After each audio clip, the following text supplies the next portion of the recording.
Brilliant. So welcome once again to the maiden edition of our Day in the Life series.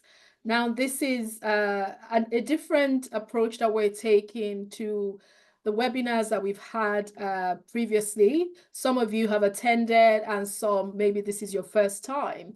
And like I said, as I started earlier, we're going to feature about 4 to 5 professionals who started where most of you are today, and you'll be hearing from them in a minute.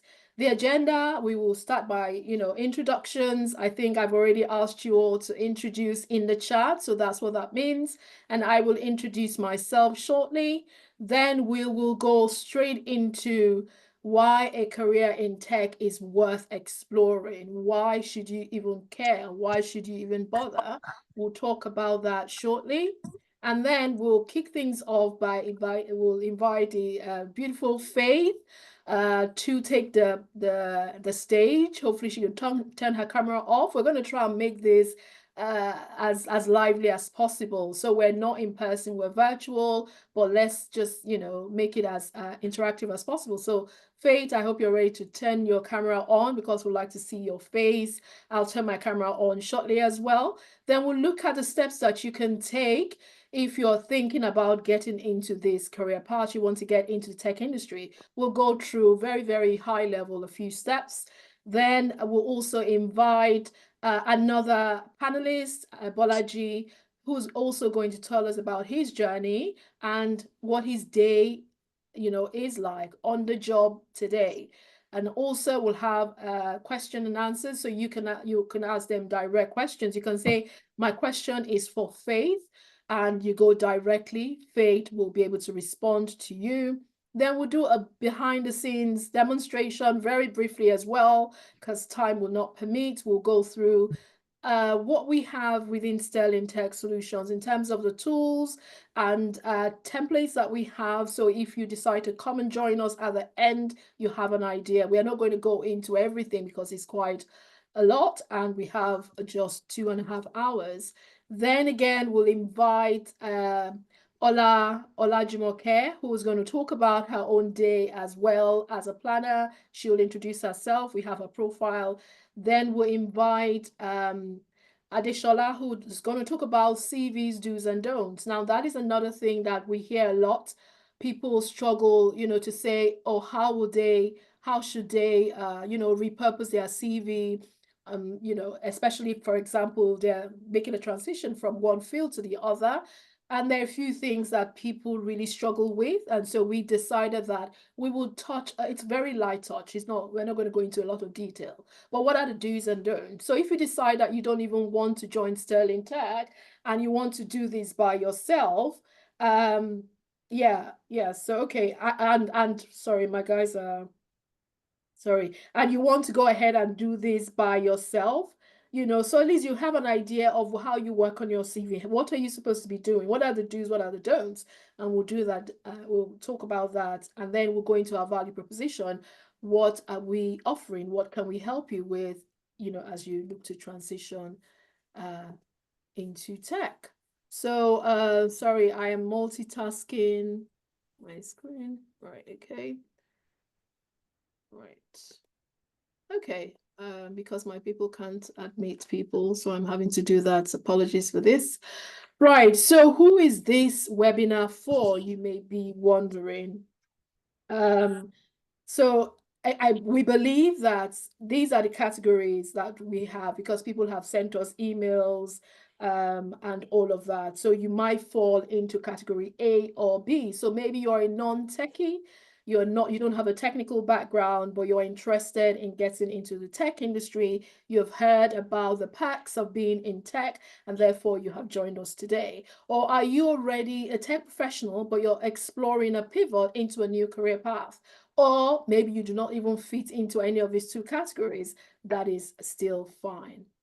Is this you? You dream of a career in tech, but you lack the confidence to step out. Now we hear a lot of people send us emails or even chat with us to say, probably I've been trying on this journey by myself, and I've gotten to a point where I just can't because the confidence isn't there. I'm not sure of the right steps to take, or maybe you've actually even started, but the calls are not coming through, and you just wonder, what are you not doing right? So you've had that dream of wanting to get into tech, or are you stuck in a dead-end job and you're not clear on an ideal career path in tech?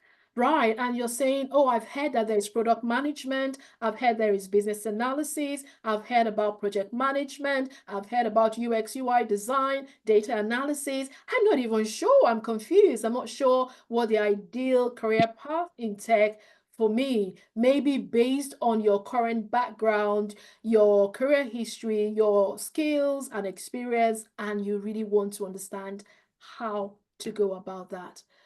Okay, you've been trying to figure it out, and you're saying, I have amazing skills. I have this experience. I know every now and then I talk with a lot of people that have recently relocated, maybe from Africa, and they're saying, oh, I hear about this UK experience thing.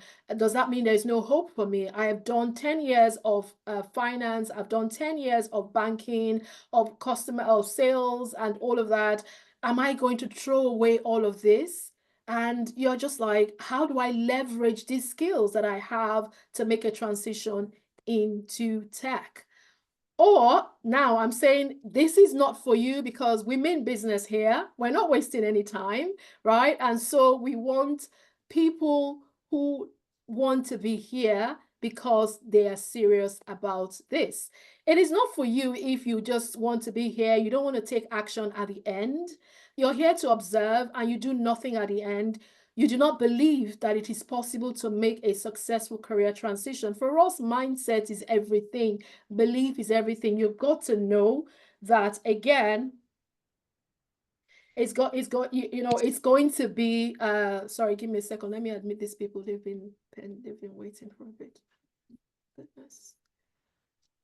Right. Okay, just that person. Sorry about this. I'm not happy with these guys. Okay, so if you don't believe that it's even possible, because there are people that start this journey, but they start second guessing, and they are like, oh, are you sure this thing really works? Are you sure all these stories that you will hear today are not people that we have paid? Joke. But if that's you thinking, then probably this is not for you. Okay. Sorry, oh dear. Let me tell you about myself. Yeah, I'm distracted because I'm having to man the chat. About 10 years ago, I'm telling you this story so that you can relate, because some of you are just thinking, oh, it's so easy for you to say these things. You even know my story and all of that, but I'll tell you that I can relate. About 10 years ago, I came into the UK for an MSc in Human Resource Management with the University of South Wales a good number of years ago. But I struggled to integrate into corporate UK. It was a challenge because that very popular saying or response that we get, you do not have UK-based experience. I was looking to get into the HR space here in the UK, and I had no guidance whatsoever, nobody to tell me how to go about this. And so I struggled. And then I started trying to do different things just to begin to build that UK experience. Trust me, I did teaching assistant. I was going to my children's school to listen to kids read just to get volunteering experience.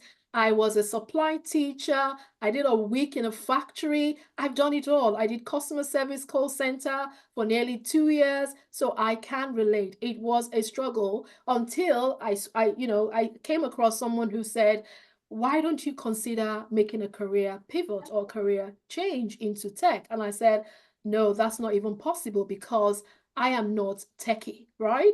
And therefore, because I didn't know a lot about the tech industry, I just thought that tech was learning to write code and programming languages, all of which I didn't have at the time. And so I just said, I'm not even going to bother. But after a lot of pushing and shoving, I decided to give it a go. I started looking at other areas within tech. That's when I came across business analysis. And I'll tell you, like the rest they say is history. I was able to break into the tech industry as an IT business analyst. And for a while, I've been in that industry.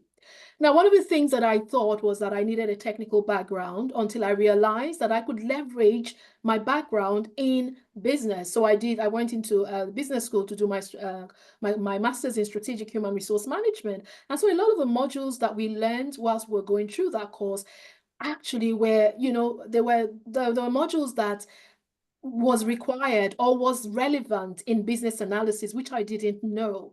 But over time, from research, that's why I'm a big believer in researching before you even decide on the career path that you want to go into. Why do you need to research? You want to research to know what is required in any of these parts that people have been talking about, so that you can then do what you call a skills gap analysis.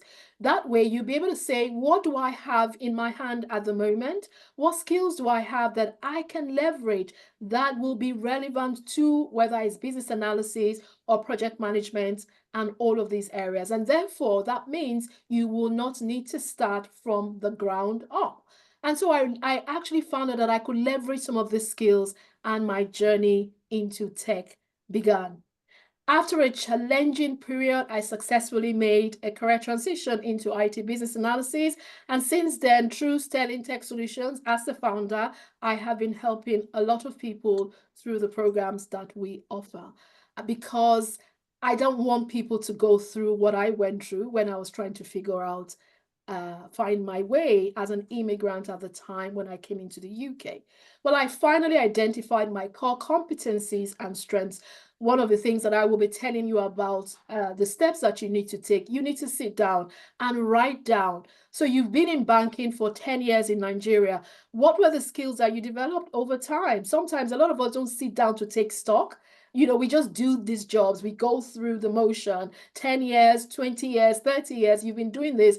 But you've never really sat down to actually write down the skills that you've developed over time, the competencies. So that is one challenge that I'm going to leave you with today. Write them down, because by the time you know them, you'll be able to look at these career paths in tech that you are interested in. Then you can put it side by side to say, what are the skills that I already have? What experience, what competencies have I developed over time, regardless of the country, regardless of where you have been? Like I will always say, a skill is a skill. So I researched career paths which required the skills that I had, which meant I didn't need to start from the beginning. Let me tell you about my professional summary.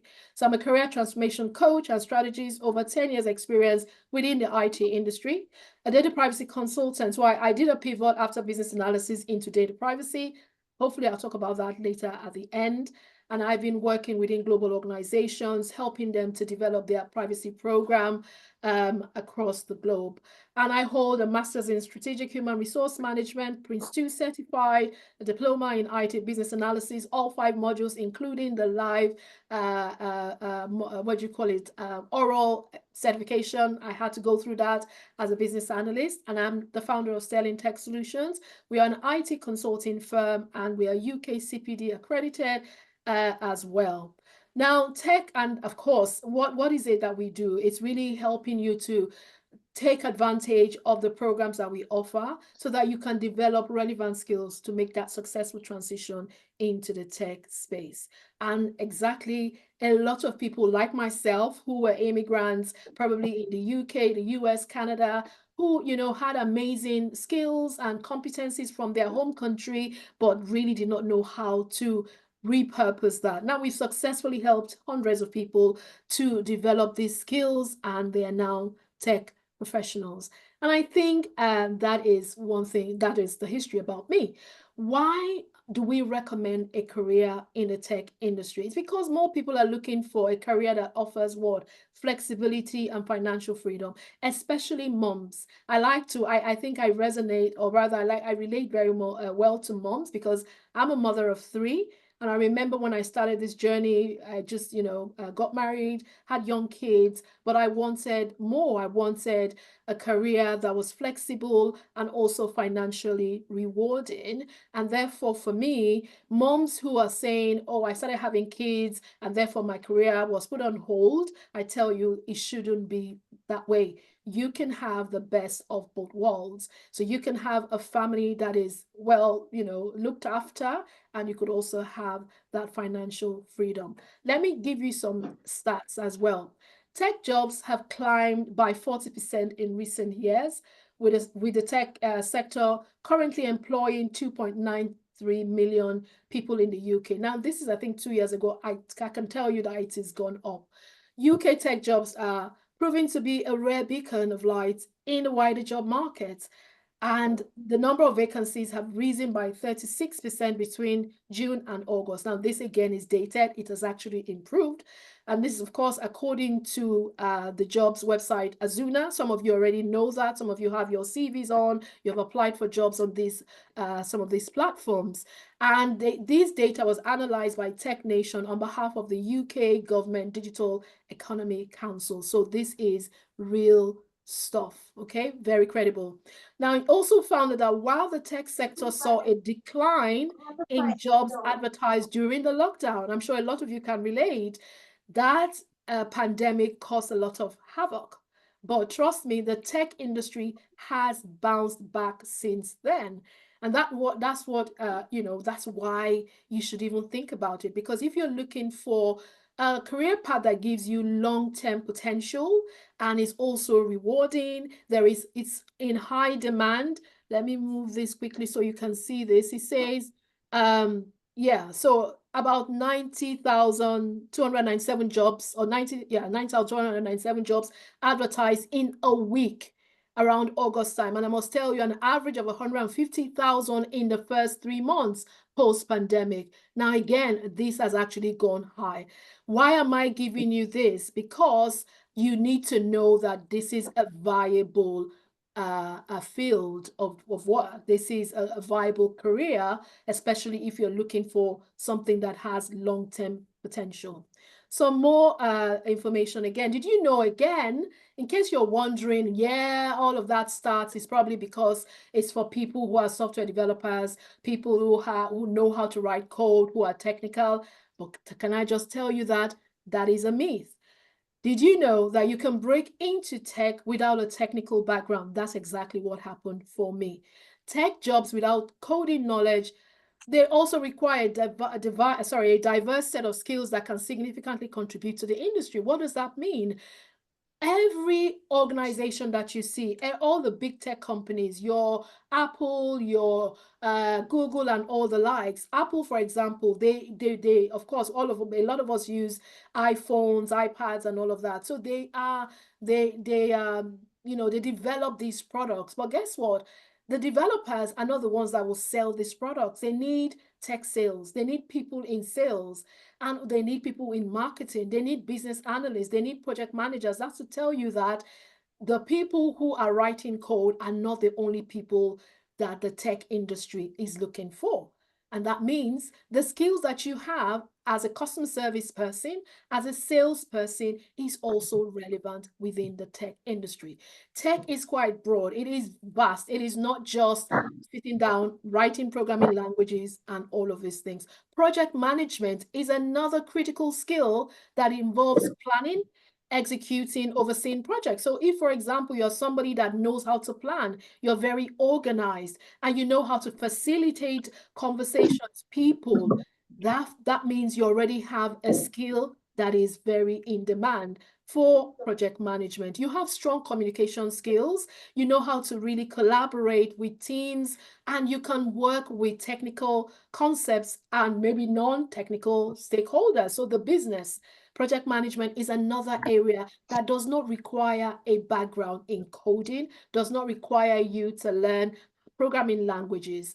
So that's one thing to know. Other skills would include business analysis, data analysis. Now, this involves interpreting, utilizing data to drive business decisions. Now, these days, every organization is really big on data. They say data is the new oil, because with data, you can have, relevant insights that will support your business. And therefore, these skills are in demand. Or are you the one that is the creative side of, you are creative. So you are interested in design, you like maybe to draw, you know how to use Canva and all of that. So there is your UX, UI design. So UX is just user experience, user interface design. That's another area. You don't need to you don't need to know how to code. Okay, so these are also valuable skills. Now, this is not an exhaustive list, I must tell you. Can I just ask that person to mute themselves? I don't know who it is. Can you just please mute? Thank you. Okay, now these skills combined with an understanding of business operations can make you a valuable asset in the tech industry. So it goes to tell you that you do not need to have a background in coding. You do not need.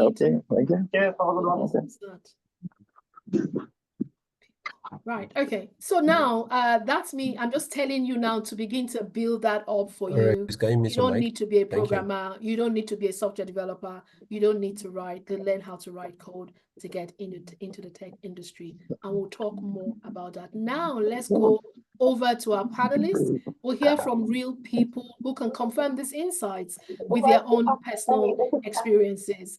Can I ask that person to please mute? Ekundayo, please mute. Thank you. Faith is somebody who's going to tell us about her journey. But a few years ago, Faith joined us. Faith came across Sterling Tech, I think like a lot of you did, on one of the social media platforms. She joined the BA PM program, the hybrid program, and eventually secured a role as a business analyst. And guess what? In case you're a mother here and you're saying, oh, all this is well and good, but I'm a mom, how am I going to juggle that? You will hear from a few experiences here. Faith had to do all of this as a single mom with 4 kids. So help me welcome Faith to the podium as she tells us a little bit about herself, about her journey, and what her day is. So maybe I'll run it. Let me just read her profile summary for you. So she's a business analyst with over 6 years of broad-based experience, supporting businesses in achieving operational efficiency and increasing revenue. She holds a master's, an MBA, and a bachelor's degree in accounting, and she's a member of the British Computer Society with a diploma in view. Faith excels in managing and engaging stakeholders at all levels, leveraging on her project management experience in both public and private sectors to drive successful project outcomes. Having held management positions and headed different units in very challenging and diverse environments, she has a proven track record of effectively delivering value-adding solutions in stringent conditions.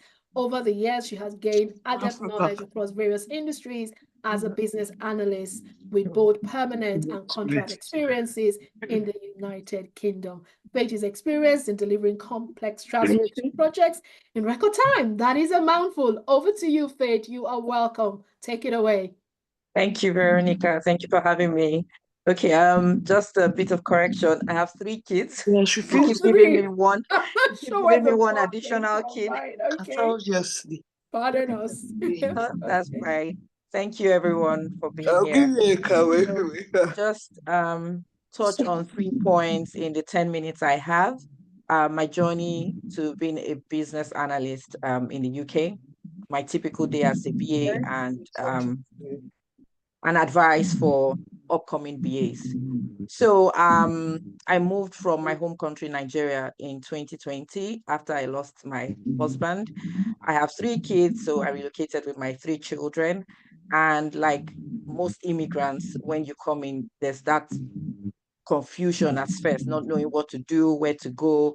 And I had project experience in Nigeria. I was a project consultant, so I had some kind of experience in project environment, but it was not enough because I started researching, and then I think it was information overload. There were just so many things out there, not knowing which direction to go to.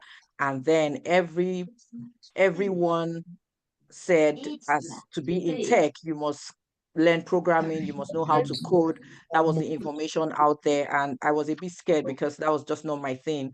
And I wanted to be in tech because, tech is flexible, is rewarding, and all of that. And then as a single mom, I really needed that kind of position. So I started researching, and then I came across Sterling Careers on Instagram, and I decided to reach out. So I reached out to Veronica, and the rest they say is history. Here I am.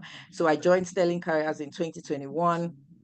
And my first question, not just the first question, I kept asking her all through the program because I didn't believe I could be a business analyst without learning how to code or all of those very technical things. So I kept asking her, are you sure I will not learn programming on this project? She said no, that she doesn't even do programming. I'm like, okay.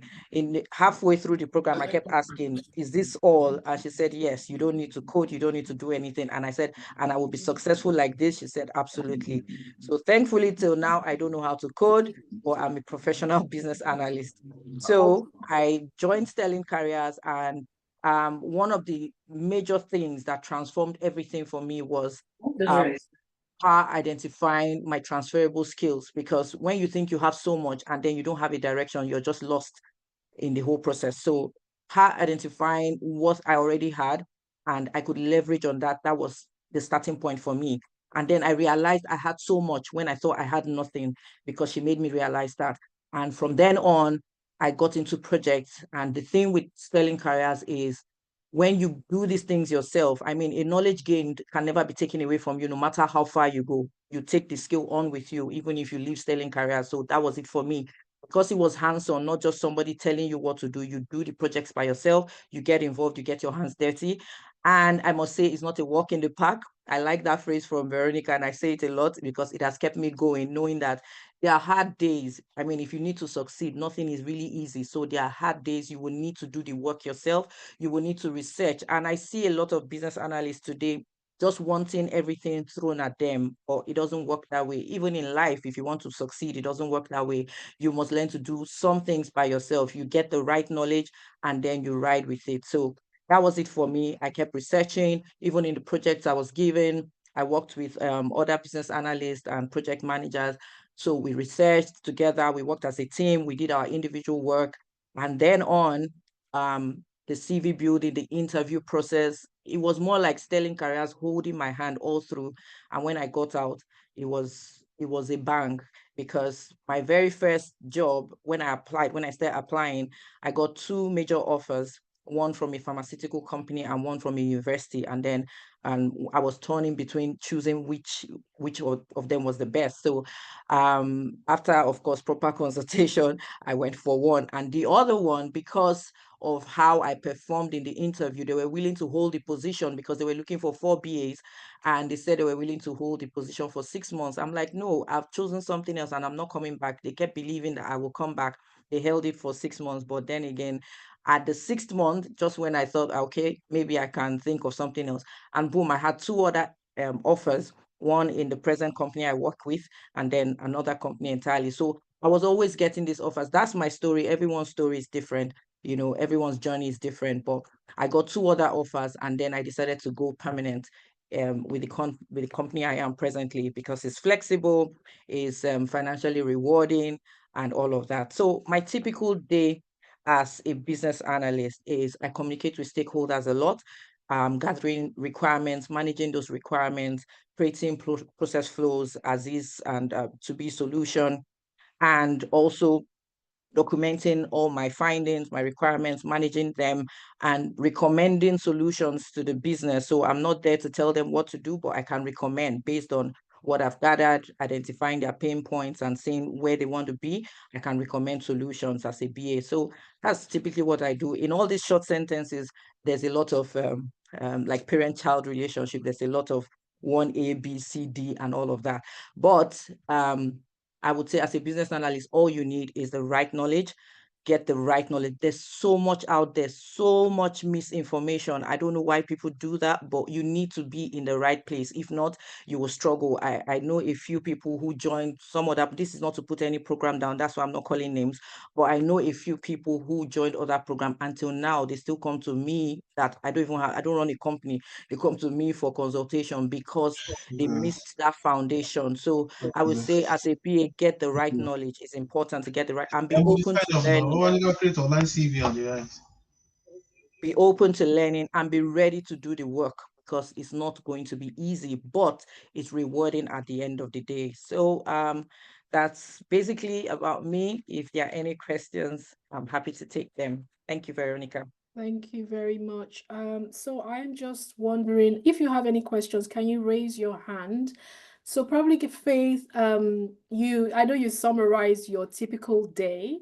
So can you share probably when you first got the job?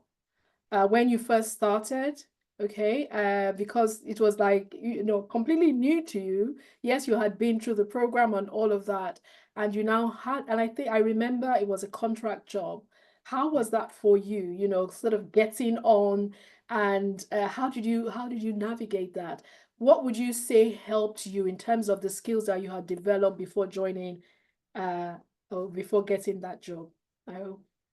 Yeah, so for the first job, because it was a GDPR role, and one of the projects I did in Sterling Careers was GDPR remediation, so GDPR compliance, and then this role was GDPR remediation, so they needed somebody who understood GDPR. So on the interview, I wrapped my mouth like a public tap. I couldn't stop because I did it myself, which is the major thing I'm driving at. I did it myself. Sterling Careers guiding me, but I put in the work, so I knew everything. And all I needed to do was say exactly what I did, nothing extra. And then I got the job. And I understood that there might be slight changes. That's why I say, as a business analyst, you must be open to, you must be flexible and adaptable, because it might not be the exact thing you're thrown into a project. Yes, there may be similarities, but then there's also the differences. So for me, I was scared. I wouldn't say I was just very confident. There was still that fear in me, but I always remember you saying, do it afraid, do it anyways, just get on, put one step in front of another, and before you know, you crack it. So I learned what they needed from me. Of course, I did my research with the company, with the university at the time, and then what their outcome, what the necessary outcome they were looking at. And communicating with stakeholders at first, because it was not Sterling Careers. Sterling Careers was, training, so I was familiar with the facilitators and all that. Now this was real world, where you have to communicate with people and it was virtual. You know, I struggled with accents at some point because I just came in from Nigeria, so hearing all sorts. And then the university, they were working with, so many people across the world, trying to gather some things from them. So I struggled with accent, but eventually I came around all those challenges. There was nothing I couldn't pull through, and I left there because I got another job. It's not like the contract was even over, because the contract that was supposed to be 1 year even ran for 2 years. I think it's still on in another phase. So yeah, Wow. I had those challenges, but I overcame them eventually. Amazing. Thanks for that. Helen, can you go ahead? You have a question. Hi, thank you so much for this platform, and I just wanna, because just like I introduced myself in the WhatsApp group, I've got MSc in global hospitality management, and I just wanna transition into business Okay. analysis as a business analyst. So talking about projects, can you just like give us an example, like say for a project, so we can just have an idea of how, so we can just have an idea of, or a feel of how it is, like what project, for the project, like can you just give us like an example, just one or two? Thank you. Okay. Can I go ahead, Yeah, I Veronica? was going to say we'll talk about projects later, but yeah, Faith, if you can just share maybe one project that you worked on briefly, yeah. Okay, so there's for, for starters, my company works in a way that as a business analyst, I'm not working on one project at a time. So sometimes I'm working on 5 projects, 6 projects, and Wow. these projects are in different phases. So for project one, we can be at the startup, and then project two, we are rounding up, or we are testing or doing something. So yeah, but a typical project is one I had to do with Portugal. They had, as a country, they had this requirement that invoices that go through the tax authority must have certain requirements. Those requirements are mandatory. And then my company had to incorporate those things in their invoices. So I was involved in that project, invoicing project. And so as a business analyst, we work in teams. So in my team, there's a project manager, I am the business analyst, there's a system analyst, there's a developer, And of course, there's the business. So this team is the IT team that I just described. And then there's the business, which is maybe the billing team, the SAP team, or whoever on the other business end, while we are on the IT side. So of course, it's one company, but just different functions.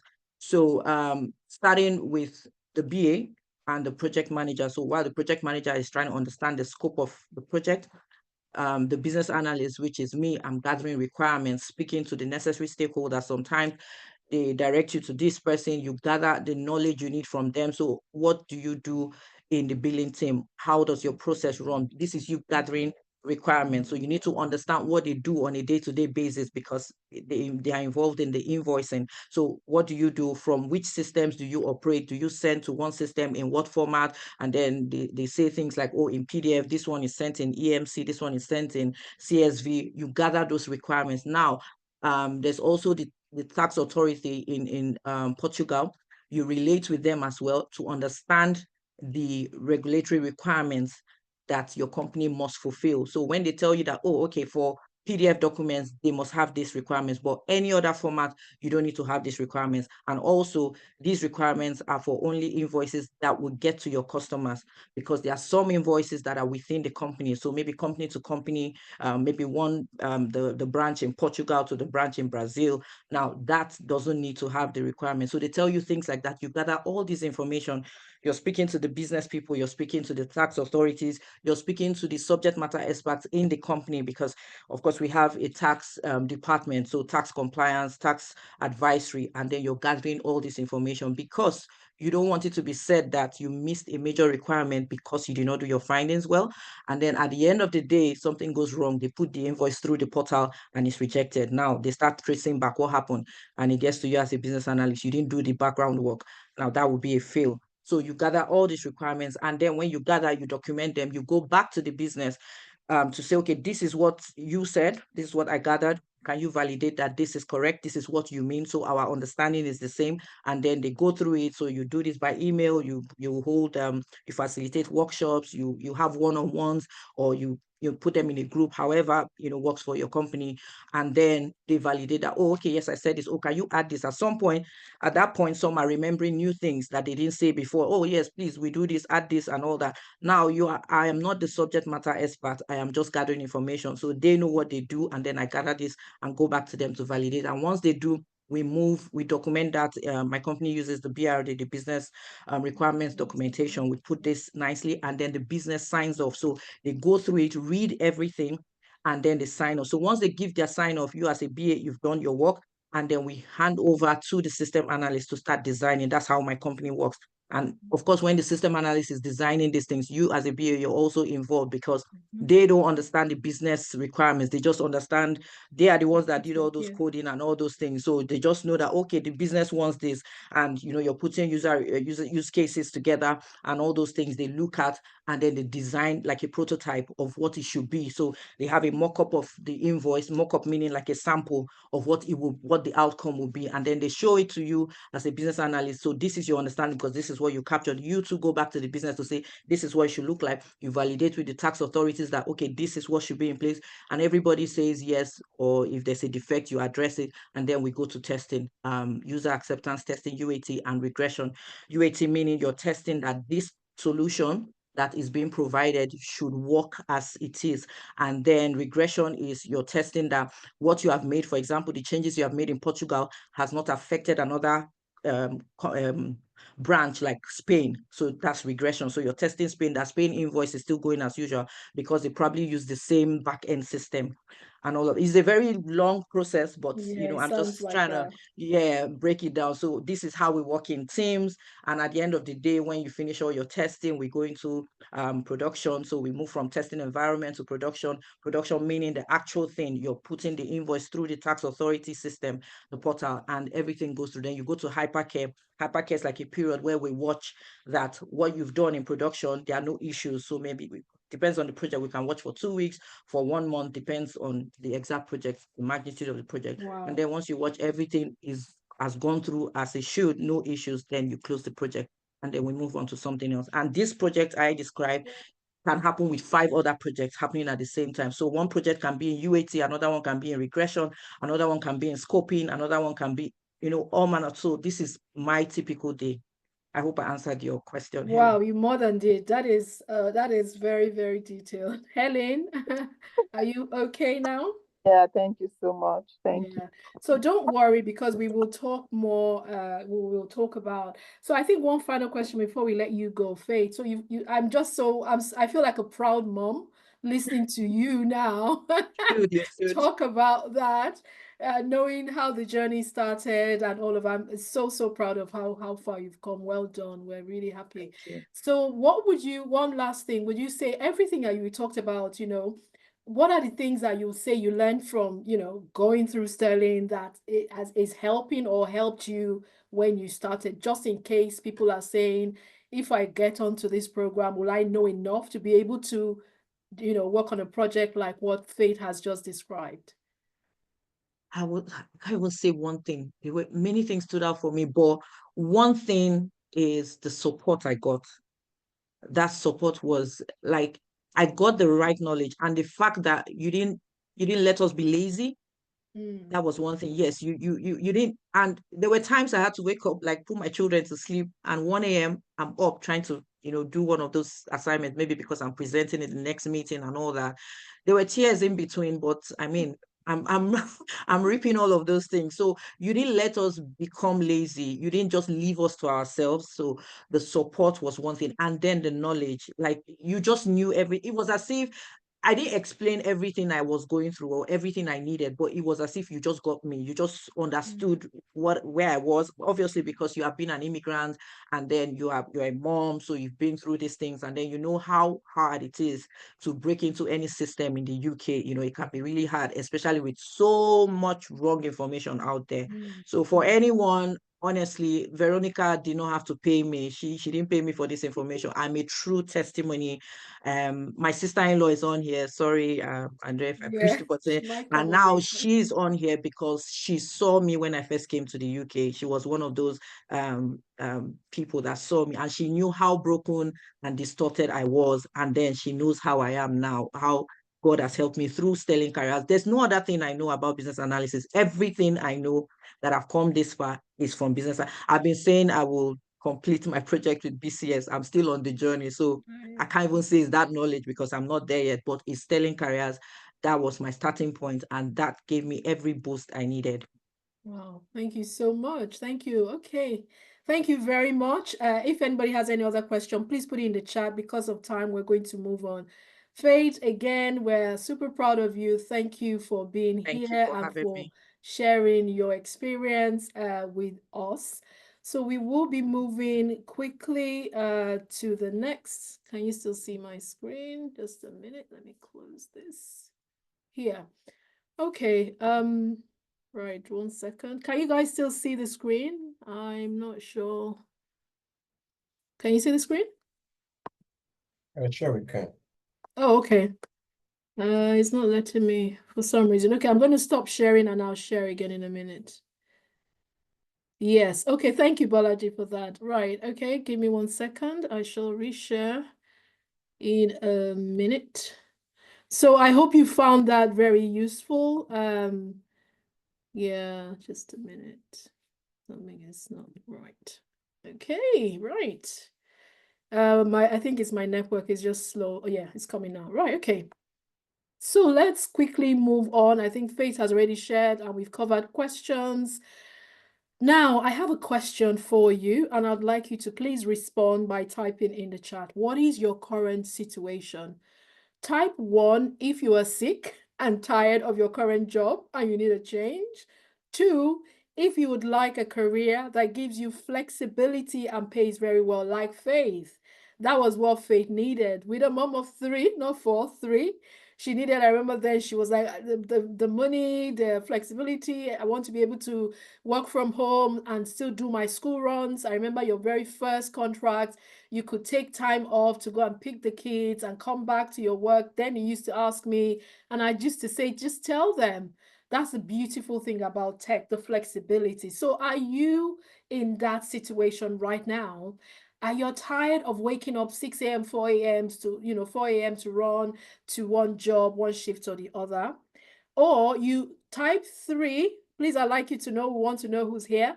You know you should get into a career in tech, but you're not sure how, or all of the above. For 4, go ahead. I have a question for you. So where would you like to be in the next 4 to 6 months? Start dreaming about it. Picture yourself in that dream job. I believe Faith now is enjoying the life that she wanted when she first joined. And she has the flexibility, the financial reward, and everything. You want to be able to travel without having to count pennies and wonder if it's even possible. Or maybe you want that flexible working condition that is fully remote. I've been working in tech, I think my recent role for nearly 4 years almost, fully remote, contract, not going anywhere, I only go if I want to. And or you want to wake up happy because you don't have to run from one shift to the other, doing several shifts just to make ends meet. You want to be able to earn as high as £300 a day on a fully remote contract with no transportation cost and all the other things. Now, the question is, I'm sure you're wondering how to get from where you are now to this picture that you just imagined, this dream picture. Let us talk about it. Before we invite the next person, what are the steps that you need to take? One, you need to get clarity, or you need to get clear about the field, or sorry, the path in tech, because tech is an industry that is quite vast. It is very, very broad. And so maybe, I think, Helen, you just told us about your background, and you want to get into tech. So you need to be clear about which area in tech, which one is the one that would really serve you well. Which of these parts should you even go into based on what you already have? I normally would say, what do you have in your hands? Start with that. You must have some skills. You must have some experience. I will always say, don't disregard what you have. Because you came from Nigeria, from Ghana, from Sierra Leone, does not mean that you can, I mean, everything that you've done in 10, 12, 15 years should go to waste.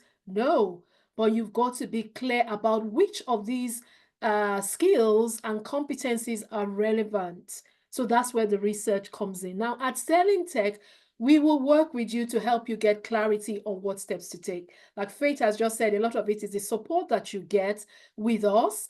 We will say, right, let's even look at the skills that you have. I was saying to them, I said to Faith, when they were getting those calls, and I think sometimes some very low paying entry level jobs, and I'll tell them no, because you are an experienced person, you have an MBA, you have done a lot of things from Nigeria. All of those experiences and skills, competencies, that means you are an experienced person. And so we will talk with you. We'll have these conversations. We do a lot of mentoring and coaching, as well as the program that we offer. We'll look at how you can leverage the existing skills that you currently have from a previous field or a country. And the icing on the cake is we'll provide the opportunities to develop the hands-on experience on our real-life projects so that you are well positioned for a rewarding career, just like Faith has just said. Now, how would you feel if you're able to transfer some of your current skills into a tech career in business analysis, project management, data privacy, project support, or any of these fields? Now, I will show you, this is not an exhaustive list. By the way, there is so much. Now, the first step is getting clear. Be clear. So is it business analysis? Is it project management? Is it data analysis? Is it product management? You've got to get clarity. You've got to do some research. Step 2 is now you do what you call a skills gap analysis. This is what would even help you to get the clarity. So we know that step 1 is let's be clear, but how do you get the clarity? Is by doing this. You do your research. Now, on the picture here, the first column says, what are your current core skills? Now, I want to even challenge you right there. Begin to make notes, begin to write it down. A lot of people do not do that. A lot of us don't go through that exercise. We're just going through the motion from one job, one career to the other. But write down and say, what are the skills that I've picked up? As a customer service person, you are a people person, you're managing people, you have excellent communication skills, you know how to negotiate, you know how to facilitate. Those are skills that you would have picked up. Now, it doesn't matter where those skills were developed. It doesn't matter that it was in Nigeria, it was in Ghana, it was in Sierra Leone, it was in Amsterdam, wheresoever. A skill is a skill. So step 2 is to conduct what you call a skills gap analysis. Within Sterling, we have a template. This is something that someone did using the template we have. We have a template and we ask you to go through this. Column 1 is what do you have? So that you're not starting from the bottom. You're not starting from the scratch. You must have some skills. You put that in column 1. Then the next one is, which of these career paths are you thinking about? Have you heard about? Have you done some research about? Has a friend, a family member, somebody told you about? Maybe business analysis is the one. That might be your option 1. And then take another option 2. Might be project management, might be data analysis. Within the Sterling Tech Academy, we normally say, just make sure it is only 2. Because if you have too many options, chances are that you could get confused and you will spend too long trying to figure out which one to get. So we say whittle it down to 2 options. So for example, you said option 1 is business analysis. I would really challenge you to do that as we're talking right now, so that when you leave this webinar, you've gone away with something to think about and to work towards. So now the second one is, what do you now do? You now do your research to say, if for option 1, if option 1 is business analysis, what do I need to get into a business analysis job? What skills do we require? Go on Google, go on LinkedIn and search for skills that a business analyst requires. Then you put that on up in this column 2. Then your second option, if it's project management as an example, you again do that same research, type it in Google. You don't need to go anywhere far. As you're sitting down on your phone, say project management skills, and it will give you a list. You now put it there. How do you come to the skills? How do you really get clarity? You now start saying the skills that I already have, that I have outlined here in column A, how many of them can I see here? That's where the tick box comes in. So you now start ticking here to say, oh, I have reporting, I have planning and monitoring. I've done it when I was working in a bank in Nigeria. Or I have organizational skills, I know how to do that. Maybe as an event planner, as an entrepreneur, I know how to budget, I know cost benefit analysis. Please, they are skills and you have developed these competencies over time. So what you want to do is you now need to start putting the tick boxes here. Then option 2, the same exercise. Now, what will help you to get clarity is the one that has the highest number of ticks. That tells you that you have more experiences and competencies, if you like, in the one with the highest ticks. And that is your clarity. That tells you that you don't have to start from the ground. You've got something to start because of the skills that you have written down here as things that you already have. That's how you get clarity. And that is step 2. So I am challenging you so that you don't leave here without nothing. Do this exercise, and that is how you can leverage your existing skills that can be transferable into this new area that you're thinking about. And again, this is something that we will work with you within Sterling if you decide to join us. And the third and final step, plot a transition roadmap. Don't be that person who says, oh, for a long time, I've been thinking about becoming a business analyst. What have you done about it? People reach out to me in the DMs and I ask them, have you done a research? Have you done anything? What do you know about? You want to get into business analysis. What do you know about business analysis? Because you've got to know what you're getting into. Well, now we've seen people get on this thing and they're like, oh goodness, I didn't realize it was going to be like this. So count the cost, do your homework so you know what you're getting into before you get in. You must have a transition plan. You must have a roadmap to say, by the next 4 to 6 months, this is where I want to be. That's why I asked you to visualize, to have that dream. And start, because you've got to be intentional. Faith just said it's not a walk in the park. It is hard. It's not easy. Nobody's going to drop anything on your laps for free. You've got to do the work. And that's why I'm challenging you today. Put a plan in place, a transition plan, which could involve getting on a course, learning a new skill, identifying your existing skills that can be transferable, that are relevant. Trust, mind you, not all the skills and competencies you've built over time will be relevant, but there will be some. So you need to say, okay, which are the relevant ones from this gap analysis that you have done? How do I plug the gap? What are the things I need to do in order for me to get to that job, like the one that Faith had? Faith had 2 offers. We had to decide which one. And I asked her, what do you want? Do you want more money, or do you want, and she was like, I'm going to go for the juicy one. And she did. And we laugh about it. So you must have a plan, have a roadmap. Now, that is something that is very essential. Step 1, get clarity. Step 2, do what you call a skills gap assessment or analysis. And step 3, have a transition roadmap that you're now working towards. And all of these things are things that we work with you if you join Sterling Tech. I want to tell you again about the easiest routes into the tech industry that you don't need to learn how to code.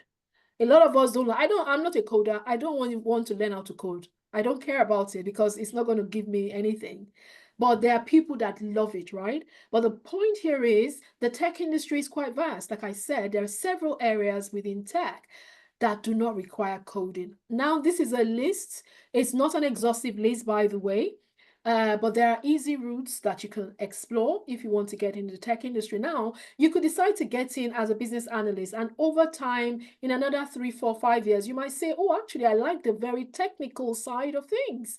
Then you start looking at maybe full stack development, data analysis, and all of that. But for you to get a foot in the door, we will advise you to go via the non-coding parts, such as business analysis, project management, project support, product management, Scrum and Agile coaching, and loads more. Not an exhaustive list again, but you can do your research to find out. Like I said, you've got to have a roadmap. How do you build that roadmap when you're thinking about clarity? You've gone to do that research. Please make a list. If you've never done it before, do it. Get your CV and say, okay, what are the skills that I developed when I was working as a banker, as a microfinance banker. I was talking to somebody last week in Nigeria. What did you do? Write it down. No, and just write it so you have a list of it, because then it now begins to tell you that actually I have more than I have that I gave myself credit for. But because you don't sit down and you're not intentional, you're not writing it down, it becomes very difficult. So what is this roadmap that we're talking about? What is this development model? You need to know your value. You are here as an immigrant. I tell you guys about my story. Does not mean that I didn't have any value. It was just I didn't know how to really navigate, or how to make that transition. So know your value. What are your strengths? What are you good at? What is your personality type? Are you a natural people person, problem solver? You know how to plan events? That's a skill. So that's the first thing. Write it down, because that way it will give you some confidence boost to say, oh, they've been making me feel like I don't have anything. But when you sit down and write it down, it will give you a light bulb moment. So know your value and then explore the options out there. Carry out this research I've been talking about. What are industry trends, which we talked a little bit about? What is out there? Because you don't want to do microbiology if in the UK you can't get a microbiology job or something. So what is in demand that you have? Explore these options. And what are the career options that you could look at? Then plan your actions. Again, be intentional and dream away. Start taking those steps to position yourself into getting that job. Let me tell you about how Sterling Tech Solutions, Faith was saying Sterling Careers. That was our old name. We rebranded about 2 years ago. So we are now called Sterling Tech Solutions. We are involved in IT consulting, and we provide a training platform as well for you to gain hands-on experience to get into the tech industry. That is that's what we do. When you join, we have what we call a learning management portal. It will be made accessible to you 24/7. You'll have an account created and you can log in your work. You're going for a walk, you're dropping your kids off, you can just log in and be watching the tutorials. We have hundreds of these videos that talk about different things. Okay, as a business analyst that Faith was talking about, there are several projects that we have gone through within Sterling, and a lot of these things, you've got it there. We take you through that theory classes. Again, those videos are there for you 24/7. It's called our Learning Management Portal, or LMS. You'll be able to go through these tutorials that have been put together by industry experts. I've done quite a lot, and a few of our internal mentors as well. You have access to that. And then you can identify these gaps in the skills and experience which we will support. Now, once you've identified the gap and you have your transition plan, okay, I need to know about what stakeholder management entails, or I need to get involved, on a project. I need to know about project management. What are the project management techniques that I need to be aware of? So within Sterling, you have, access to all of that. Our flagship programs run for 6 months, and our projects are real life projects. Helen was asking about projects, so that's why I said I'll talk about that later. So we have several projects going on. We have somebody who, if time permits, will talk about a project that she just started working on. That's Faith's sister-in-law, joined us recently, and so you have several projects. Now, are you ready for change? Type yes in the chat, or you're not sure. You're still thinking about it. Engage with me. Are you ready? Are you ready? Type yes or no. Finally, before we invite the next person, this is a list. Again, it's not an exhaustive list of tech jobs that don't require coding. So maybe people have been telling you about tech and you're like, oh, must I code? Must I do this and all of that? The answer is no. So there is product manager, IT project manager, there is your UI designer, UX designer, IT business analyst, your software quality tester, technical writer, community manager, data analyst, software sales rep, operations manager. All of these functions are required within the tech industry. And therefore, these functions or these jobs do not require a knowledge of coding. So I'm going to stop here. Please type everything in the chat, all your questions, just keep popping them in. We will take a big Q&A where we'll address all of that. So I want to welcome our next speaker, who is Mr. Bolaji Olaleye. He will talk to you about, his journey as well. But let me just quickly read what we have. So in 2004, following a university graduation, worked in accounts admin role for more than 15 years. So if you can, relate with that, there you go. He did that for 15 years. And then he joined a taster session like this in 2019. I had to go back. I was like, let's get one of our old, time people to come and talk to us as well. So Bolaji, was invited for a taster like this, and then he enrolled and, became, he went through the program, got his first BA role in 2020, and he has 5 years BA experience now, both in the public and the private sector, working across different industries, including education, consultancy, transformation program, and governance. Welcome, Balaji. Over to you. Thank you, Veronica. So just as Veronica mentioned, I joined Sterling Career, as it was known then. 2019, I'd been working in a college and some other areas as an accounts junior. So, there was very little career prospects, but a friend of mine told me about Sterling. So I joined it. It was quite interesting because we could meet in the evening after work, could meet sometimes during the day time as well, just for our regular sprints. But I learned a lot. So my first role came in 2020. I'd actually been applying for a number of roles. And this was like number 10, interview. And I did get this one. So one of the things actually I picked up from Sterling was just the willingness to learn and to push to push yourself. And I suppose another thing is asking questions, not being afraid to ask questions. So the first role was mainly reporting. And just like Veronica mentioned, there are skills that you would have picked up from your old role. And so because I had done a number of Excel reporting, just a few things I learned from Excel, just advanced functions. This was really handy in this new role. And it wasn't really a lot to do. It was mainly reporting on enrollment application to do with a music university in Europe. And the second role was a consultancy role. This was more commercial, and this was more fast paced. So I was working with the government, and it involved a lot of process mapping. So drawing up process maps, handling stakeholders. Again, there were senior BAs on this new role. And again, just from the understanding of asking questions, what is the ask? I suppose one of the things that Veronica used to drum in those days is what is the ask? And so asking questions, going back to your stakeholder who you has given you the task to do, finding out what is meant to be done, if there are any blockages. So I suppose key thing is being willing to ask, not being afraid to ask questions you don't know what the ask is or what your stakeholder requires. By all means, ask and validate that.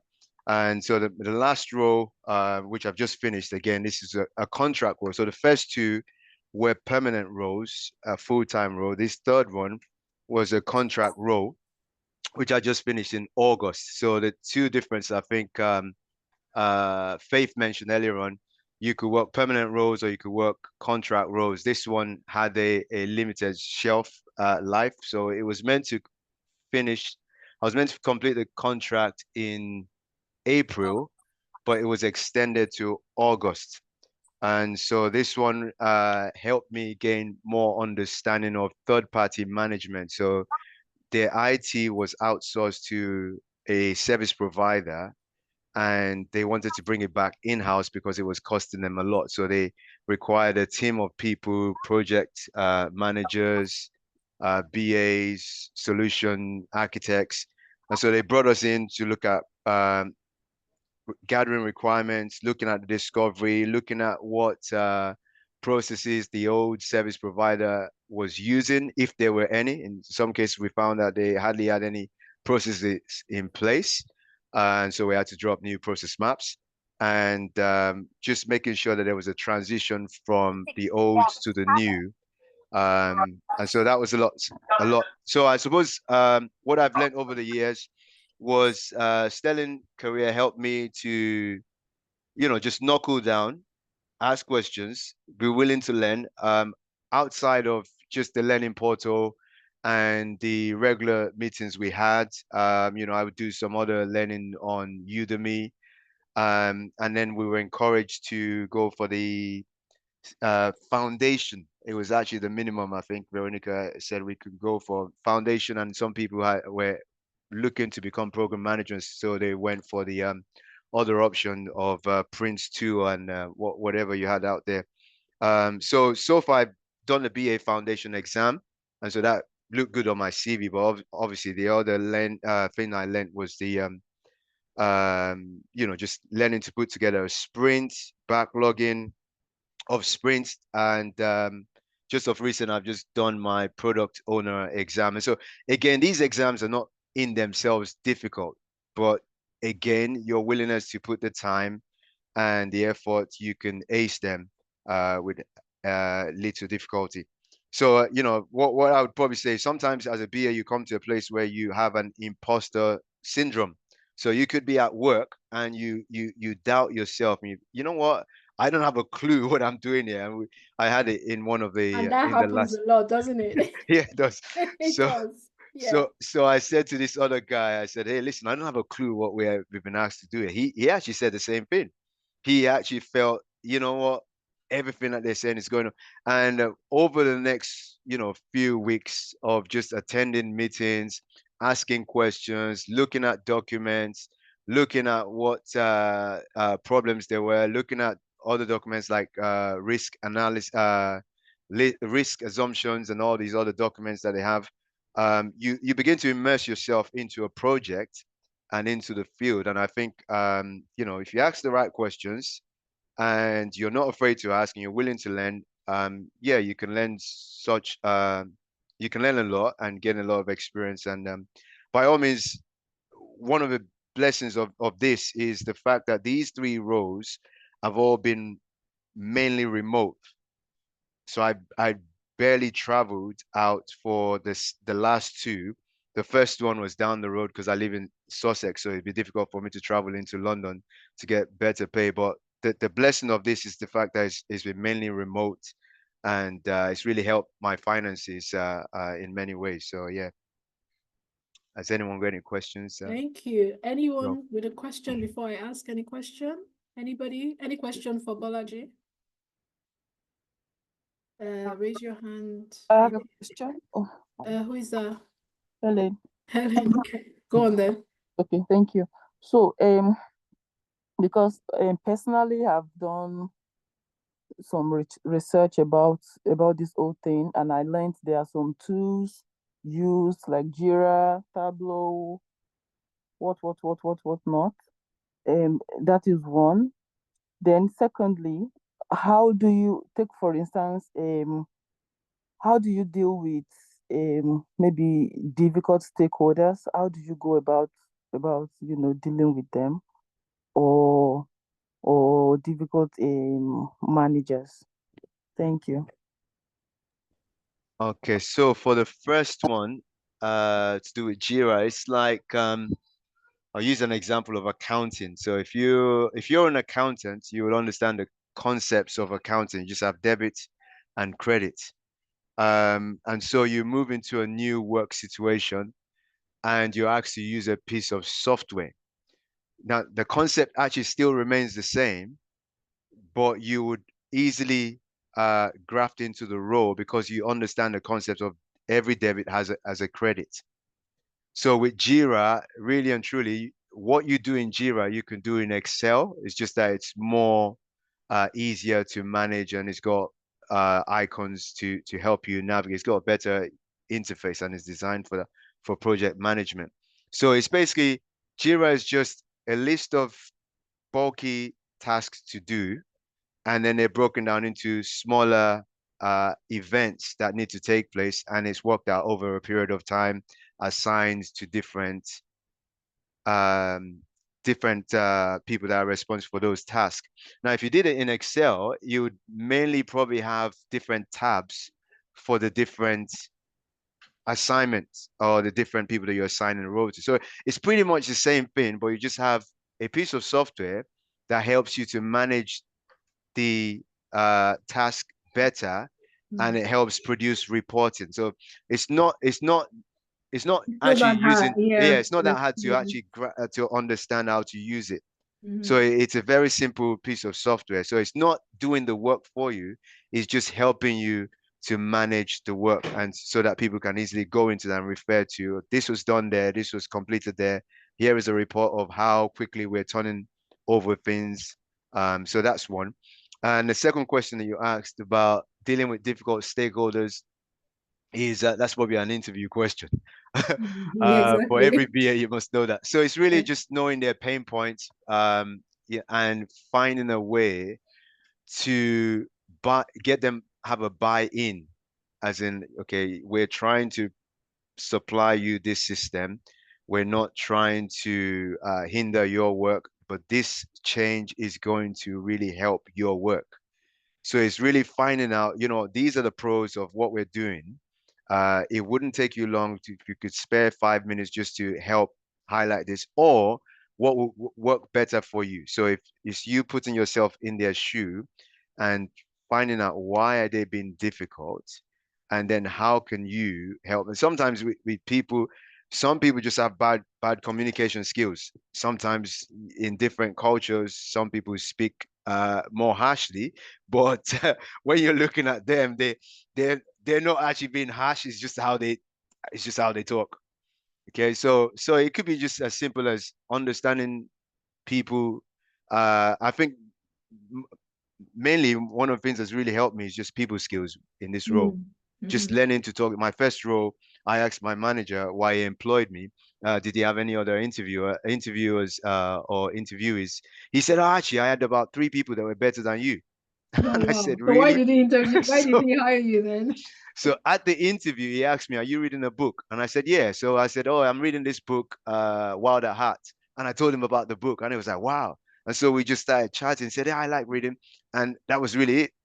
That was the only reason he gave me the job. He said, I liked you. Wow. There was another guy that sounded as if he knew a lot of stuff better than me. But I thought this guy's not going to listen to me. So I'm not going to, I'm not going to employ this guy. So that's how Wow. it is. I suppose people's skills help.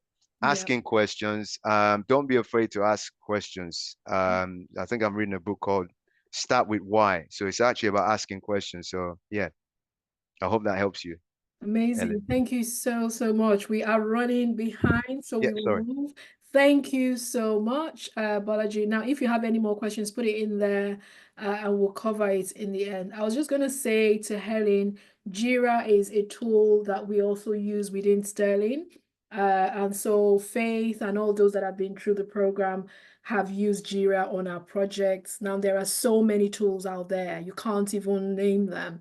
There's a lot, but once you know how to, yes, we will talk about tools. Once you know how to use one or two, you will be fine with the others. Most of these tools are very intuitive these days with a lot going on, AI and all the likes. Life is just so easy. It's easier now compared to how it was back in the days. So these tools are very easy to pick up as well. Yeah, if Andrea is on our program and maybe we'll talk about that. So you have access to the tools when you join the program. So because of time, we are going to move. Thank you so very much. I will stop sharing and go back to my slide. Thank you, Balaji, for taking time, for agreeing, because I just thought, let me go to somebody, from way back and just ask for you to be here. So thank you for sharing as well. So moving swiftly on, keep your questions coming, put them in the chat. Yes, I'm not sure why what's is happening to my screen. Okay, sorry. Oops. Right. This is stop sharing. I'm gonna try that again. So that's technology for you. It's not always perfect, trust me. There can be moments where it just plays up. So you just calm down and sometimes in fact, let me just tell you guys this one. I've been my very, very first interview, right? I was really well, I think then I hadn't even done any, I didn't have any experience. I hadn't worked on any project. I went for this crash program and my husband and some friends just, did one CV for me and we started putting the CV out. Half of the things on that CV I didn't know. So I had this interview, and unfortunately, this was pre-COVID, where you had to, go in person for these interviews. Um, and so they told me to put a presentation together after waffling for a good few minutes, and this person just watched me, didn't even help me. I was, fiddling, and I was sweating at this point. So for me, I felt like I've already lost this interview because my nerves and all of those things. But I know better to just calm down. Technology, nobody has what you call it, nobody has that expert knowledge, 100%. It could just be something that you are familiar with and other things you're not familiar with. So some people might be familiar with using one set of tools and others may not. So you hear people talk about Microsoft Visio, some people talk about Glyphy, and in Sterling, we use Glyphy for our diagramming tools. And I say to them, the fact that you're using Glyphy does not mean that if you get a job tomorrow, you will not be able to use Microsoft Visio, because most of these tools are quite similar in themselves. And so we will teach you how to use most of the industry standard tools, but we can't teach you everything. Right. But the point is that just calm down. Technology could go wrong. There's nobody that says you may not have moments where things do not go according to what you plan. You just breathe, calm down, and do it again. And you just say, okay, excuse me, I'm having a moment now. Can you just give me a minute to reshare my screen if that's what you're doing? And that should be fine. Okay, so let us move on. I'm sharing my screen. So please keep your questions in the chat. We will look at them shortly. So this is another tool that I'm using just to present. It's slow, but it is coming. I'm sure most of you know about this tool, right? And it's refusing to. Okay, there you go. So that's what I was talking about. Right, let me close that. So I'm just going to move quickly. It's not letting me, for some reason, it's not presenting. I don't know why. It's probably coming, but I'm just gonna, don't worry, I'm just gonna move this here because I'm moving from screens, and that's why. So we're moving quickly. I'm just going to do this manually. It's okay. So what I'm just saying here is if you take one thing away from this training, I want you to know that following through with the steps that we have said, one, getting clarity, do that skills analysis, that gap analysis I've talked about, and be willingness to put the work in. There is no, what do you call it? There is no, it's not, nobody's going to drop it on your, nobody's going to give it to you. That's the point. So you've got to go and get it. Okay. So be ready to put the work in. We can say all of these things, but if you are not ready to say, let me sit down, write the skills that I have, what do I need to do to begin to develop the relevant skills in order for me to be well positioned for this job? And even when I get onto a program, even when you get onto Sterling, I always say to people, we don't paint any glossy picture for you. We tell you that it is tough. It is intensive. So you have to think about it before you jump on, because we're having meetings, the team, they're meeting back to back and all of that. But what we always say is it's not going to be forever.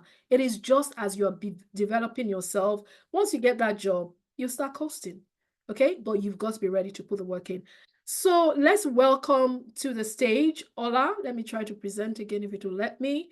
Ola she began her career, let me just read that, moving here.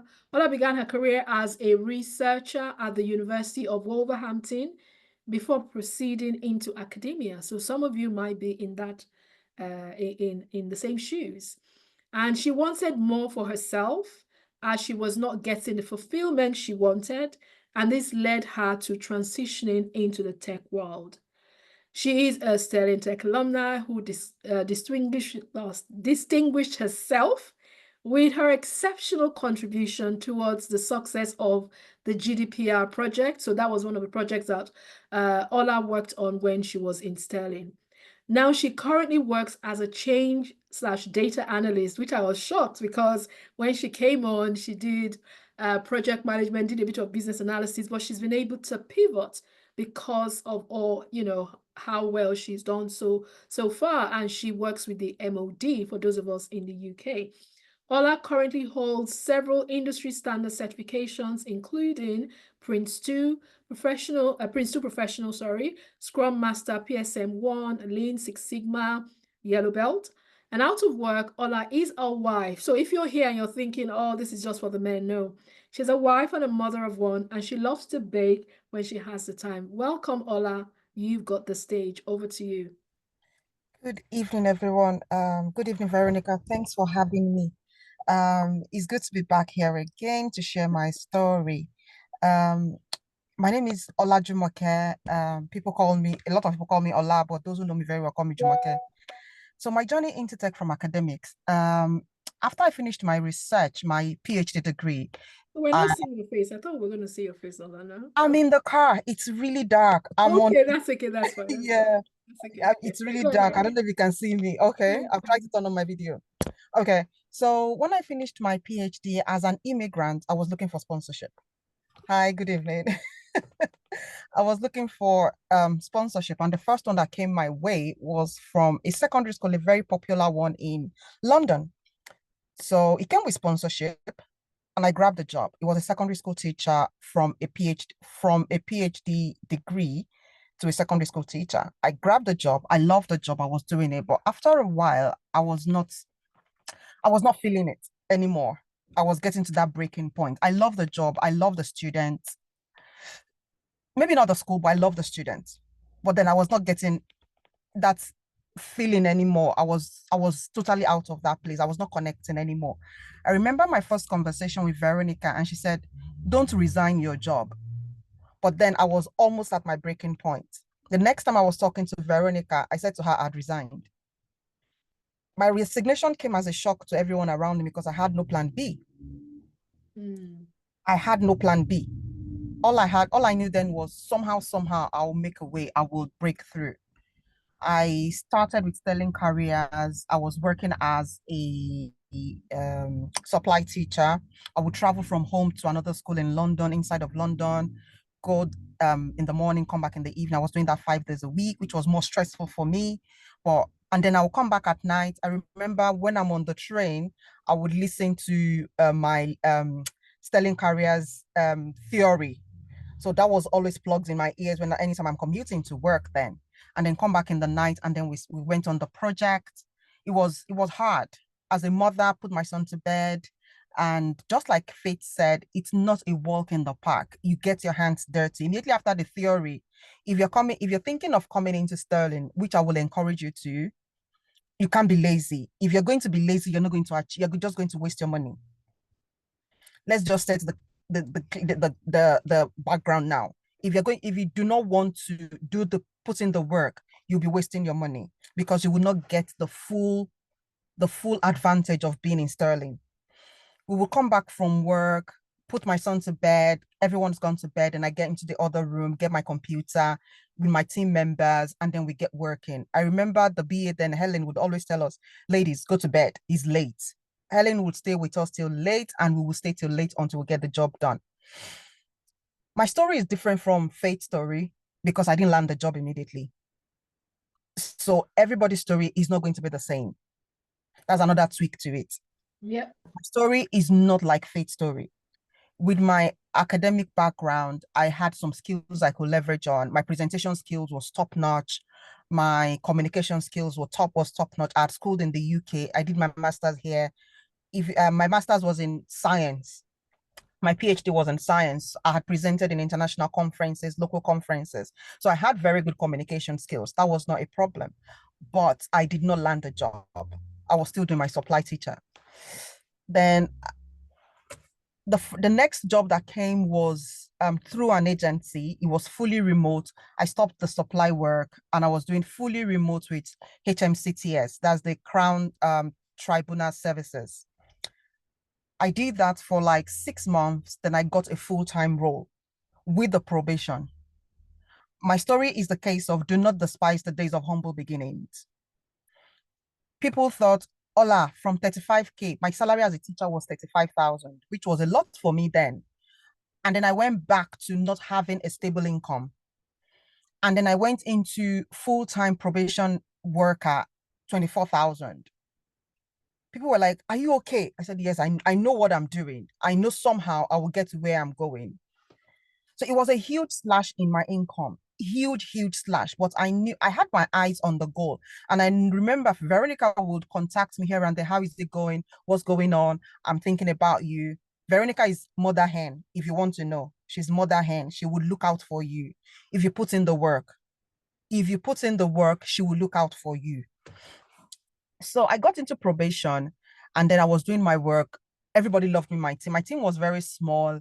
I was a senior admin officer. And then I worked with this other lady and she would tell me, Ola, I don't know how you're doing this, but you're doing really, really well. Because I was expecting this work to be more challenging than that. It wasn't. They had project planner and then the regional lead would ask, can anybody use it? I would jump at it. I can use it. I've never used it before, but I jumped at it. I said I could use it. So that was how I started putting all our roles and tasks on project planner when it's meant to be delivered. Just like Helen was asking, will they teach us? Some of these things, they don't even need to teach you. You figure it out. So I figured project planner out myself. I knew when who was responsible. I would tag everybody, assign roles and tasks to everyone. They know when it's due and all of that. So they were all impressed. They were like, how are you getting on with these things? But I got on with it. And then an opportunity came through my husband's friend for security clearance. So I grabbed it. Didn't information just came like that, and then I grabbed it. It was just one information. Another thing that also helped me in my journey was information. Surround yourselves with the right set of people, people that have the same focus, people that have the same mindset as you. If you're focusing on a job of 60K, don't be in the midst of people that are thinking about how to get a job of 15K. It won't work. I'm sorry to use that. I'm sorry to people say I'm very But blunt. it's true. Yeah, it is It's the truth. It's the truth. Yeah. Don't surround yourself with people that are still thinking of 10K job. No, Exactly. because people are making money. Of course. Yeah. People are making money. I have seen it firsthand. So when the security clearance thing came, I applied for it immediately. The reference took a while and all of that. Okay, security clearance now came and I was like, this job is not coming. This job is not coming. Then out of the blues, one lady just rang me up. I saw your CV. I realized you have security clearance. We need someone who can start immediately. I'm like, I'm available. She was like, I said, I'm available. Just put me forward. So that was how they put me forward. She put me forward for the role of a project analyst. That was December last year. So I put in my resignation. I had just 6 weeks notice to give. I put in my resignation. They were all sad. Ola, you only just came and you're leaving. I put in my resignation and I said I was going. January came. This lady didn't get back to me. I was really scared. I said, Jumoke, what have you done again this time? But later on in the week, first week of the year, she now got back to me. Ola, we are ready for you now. You're going to be starting your role. Was I afraid when I wanted to start this role? Yes. I was very, very afraid. Just like Mr. Bola just said, imposter syndrome, that worried me because I was like, can I deliver? Can I deliver? But did I deliver? Yes. Did I ask questions? Yes, I did. I asked questions. It was a contract role. It was really good. It was a game changer for me because I went from something to nothing to almost nothing, and then I'm back to something again. So in terms of flexibility, it was rewarding. In terms of financial aspect as well, it was very rewarding. That was just a 3-month contract. I collected it. I said, just bring it. I'll do it. And then as God would have it, shortly into the project, another person just put on LinkedIn. LinkedIn is also another good tool to use. Just put on LinkedIn, they are looking for a change analyst with security clearance, blah, blah, blah, blah, blah. I knew my contract was going to end very soon. That was how I contacted this lady, sent her my CV, told her what I've done. They needed someone with public sector experience. That's why I said, do not despise the days of humble beginnings. My experience in the public sector has actually helped me to where I am right now. And don't settle for less. It might be little in the beginning, but just look at what your aim. Is that the reason why you're there? If that's not the reason, don't stay too long there. Gather the experience you need and then move on to the next one. So I got this role as a change analyst. At the moment, I'm wearing a lot of hats. I resumed this role in June. They employed me as a change analyst, but I'm doing the role of a data analyst. And they faced me with Power BI, a tool I've never used before. So they gave me this tool. What did I do? I went on YouTube. YouTube is our friend if you use it very well. I went on YouTube and watched videos. Today, I can say I have created my own reports using Power BI. I have created my own reports. I have done quite a lot of things on Power BI by myself that my change lead is even surprised I could do these things. And what's a day like in my life right now? Every other day, there's no two similar days for me. Yeah. I have a day I'm chasing stakeholders. I have another day I'm in meetings all day. In fact, the whole of summer, we spent the whole of summer traveling around the country, visiting sites, stations, different units. So there is no day that is the same for me, but my typical day right now is analyzing data and creating my own reports as well. So we have this tool we use at the moment. So I gather information from that tool, analyze it myself, and then produce my own report based on my findings on that tool. I think that's me, and that's what my day is like. Wow, thank you for that. I don't know if anybody else has a question, but because of time, we'll quickly go. But so you are now doing how long did it take for you to pick up, because you were not a data analyst as far as I remember. So you've learned Power BI, and you're now a data analyst. So what was the period, the duration? Because the reason I'm asking is a lot of people think that they must know everything before they get that first job. And the answer is you don't, because a lot of it, like you said, you figure it out, you learn on the job. You have said you watch YouTube videos and all of these things just to get that knowledge, you know. So I wanted to really emphasize. So for you, getting on, that wasn't what you were employed for, but you picked that up because you saw an opportunity. So what was the duration that it took you to be able to pick up what you're now, that would allow you to do what you're doing now? I think one thing I would also want to say is most of these tools are similar in their functionalities. Yes. Excel, Power BI is just a glorified Excel.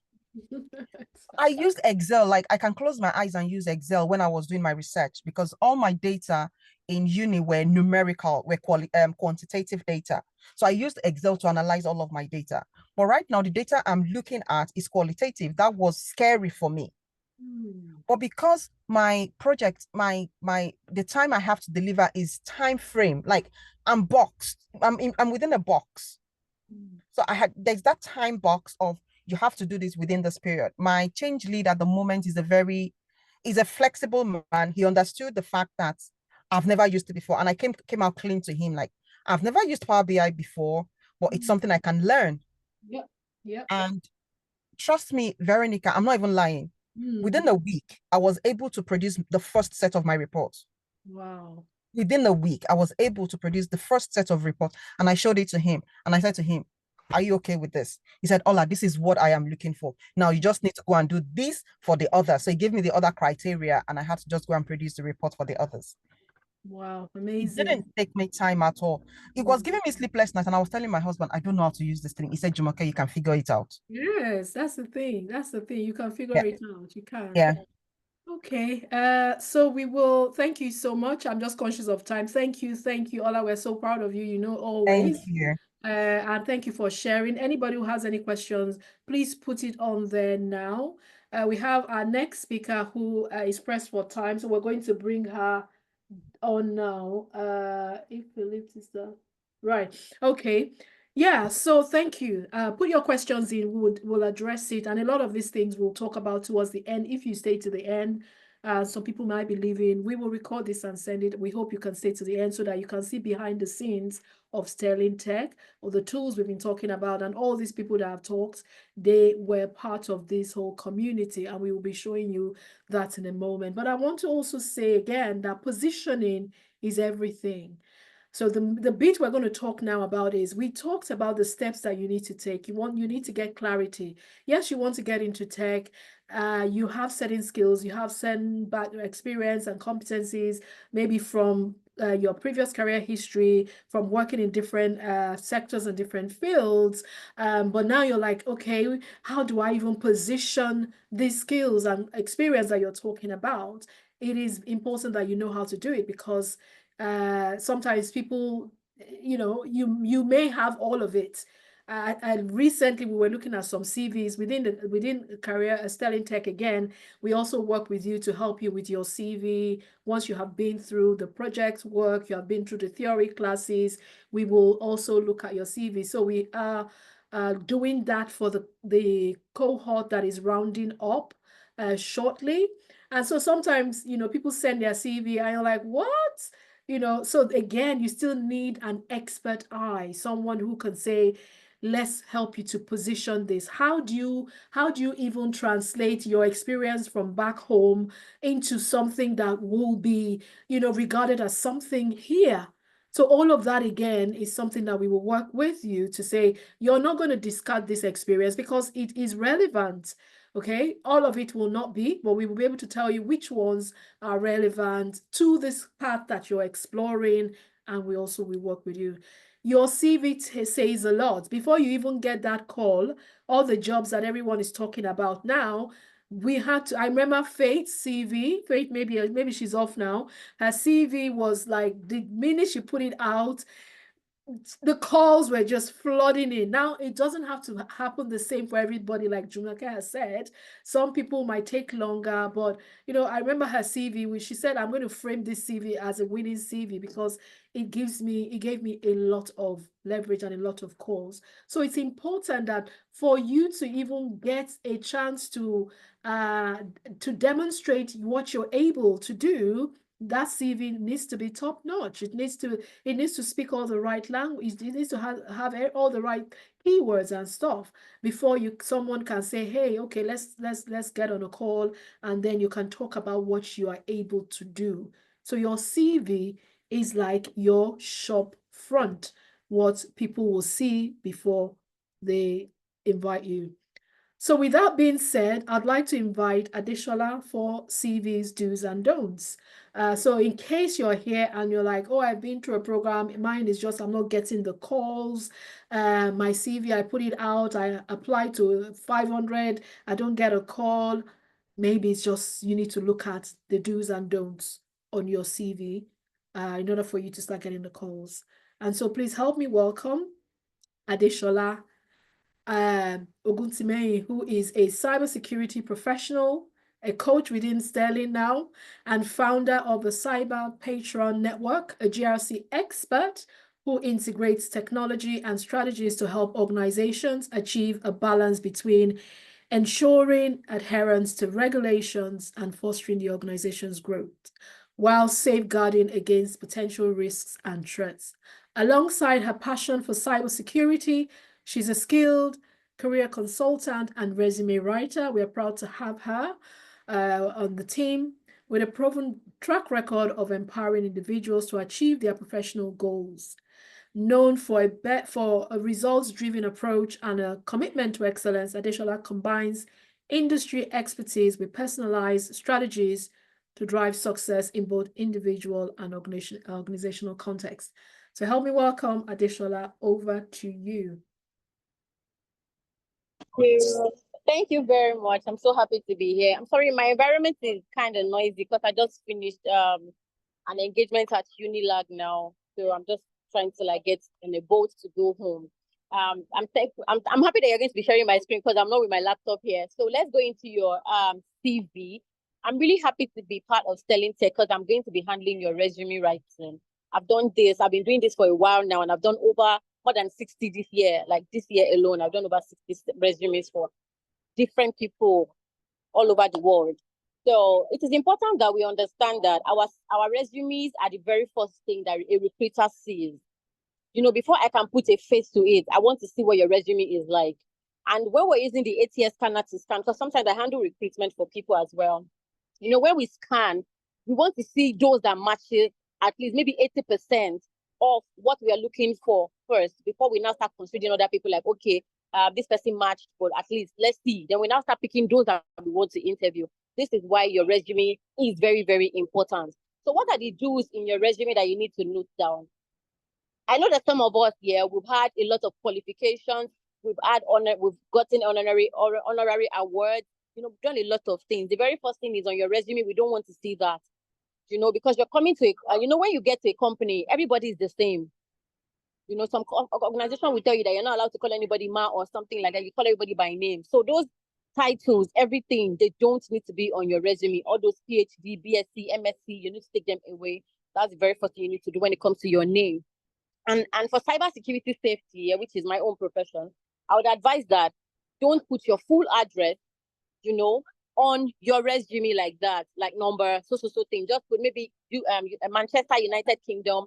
That's enough for what they want to see. And then you had a phone number and email address that that if they call you today, a recruiter is reaching out to you today, they can easily pick their phone and call you, and the phone will ring and you can easily pick.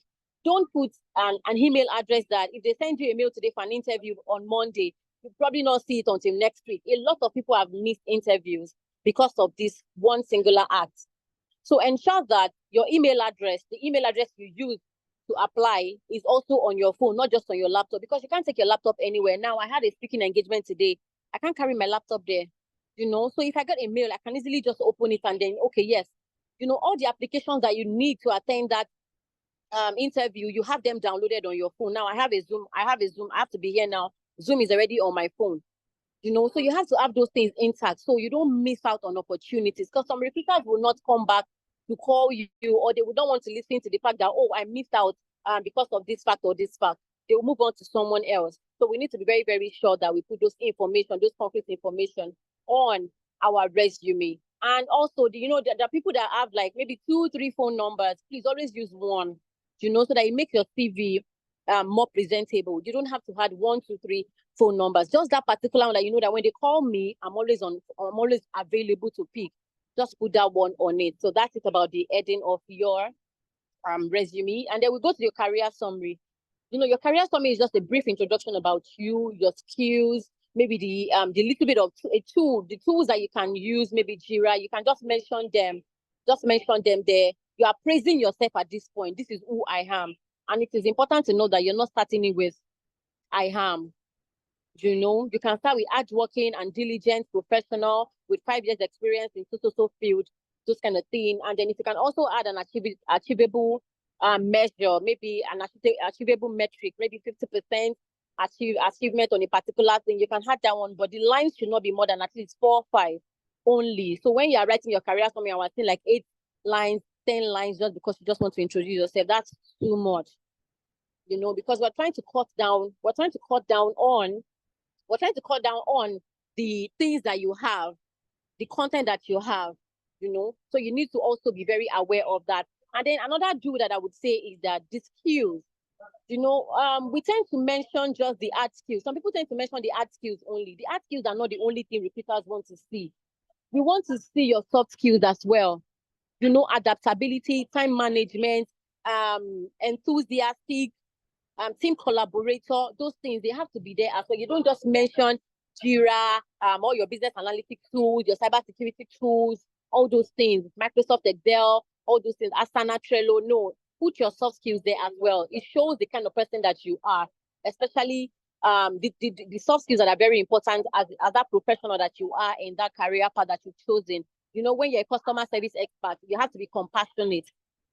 You have to be empathetic. So those soft skills has to be there as well. So that's it about our skills. And when you're listing your skills, please don't list out about 20 of them. Just put the important ones, the important tools. You can even have a section separately for your ad skills. Maybe the tools that you can work with. Mention them separately. You can create another section for that one. You can line them up so that they don't take more spaces from you. But you don't need that. You don't have to mention about 20 skills. Like lining them up on a single line will take more space, because at the end of the day, what we're trying to do is to maximize spaces and to also ensure that we only have 2 pages max for our resume. So that's it about our skills. Our soft skills are very important as the hard skills. So when it comes to your work experience for your dues, the work experiences are very important. You have to state the name of the company you worked for, the duration that you have worked with them.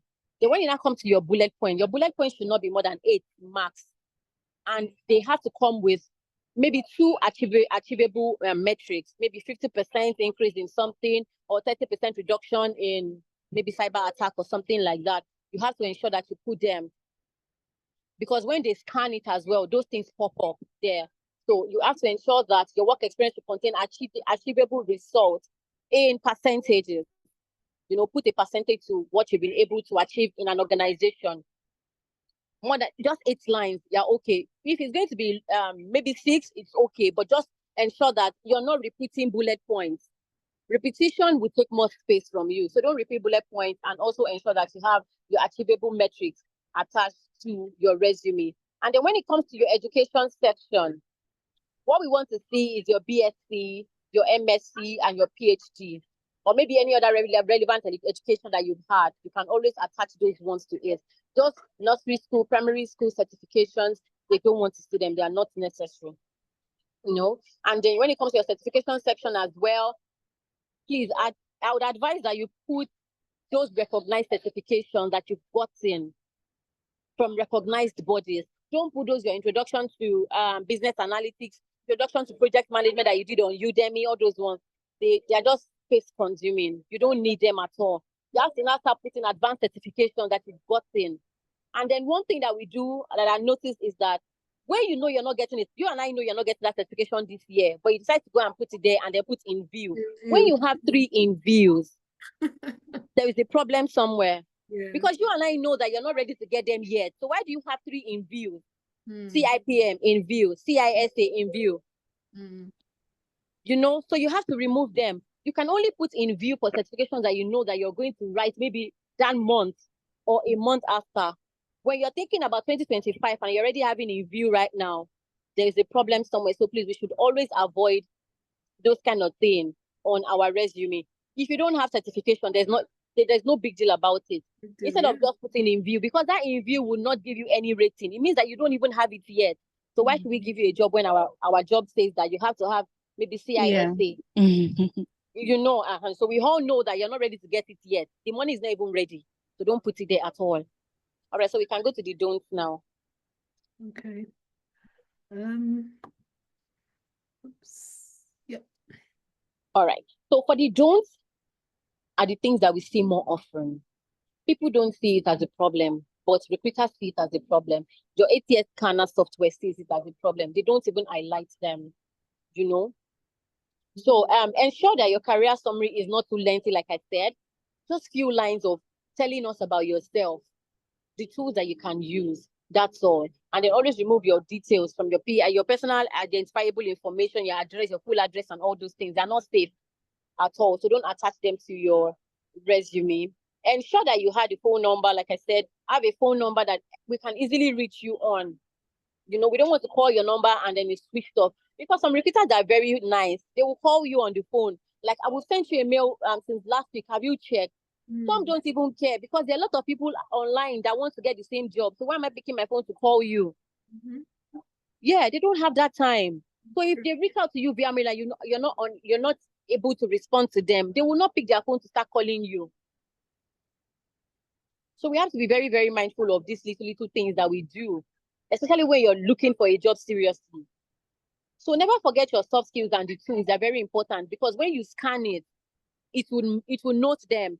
And one important thing is that when you see a job description for a job that you want to apply for, yeah, please, it is time. That is when you have to start tweaking your resume to suit that job description.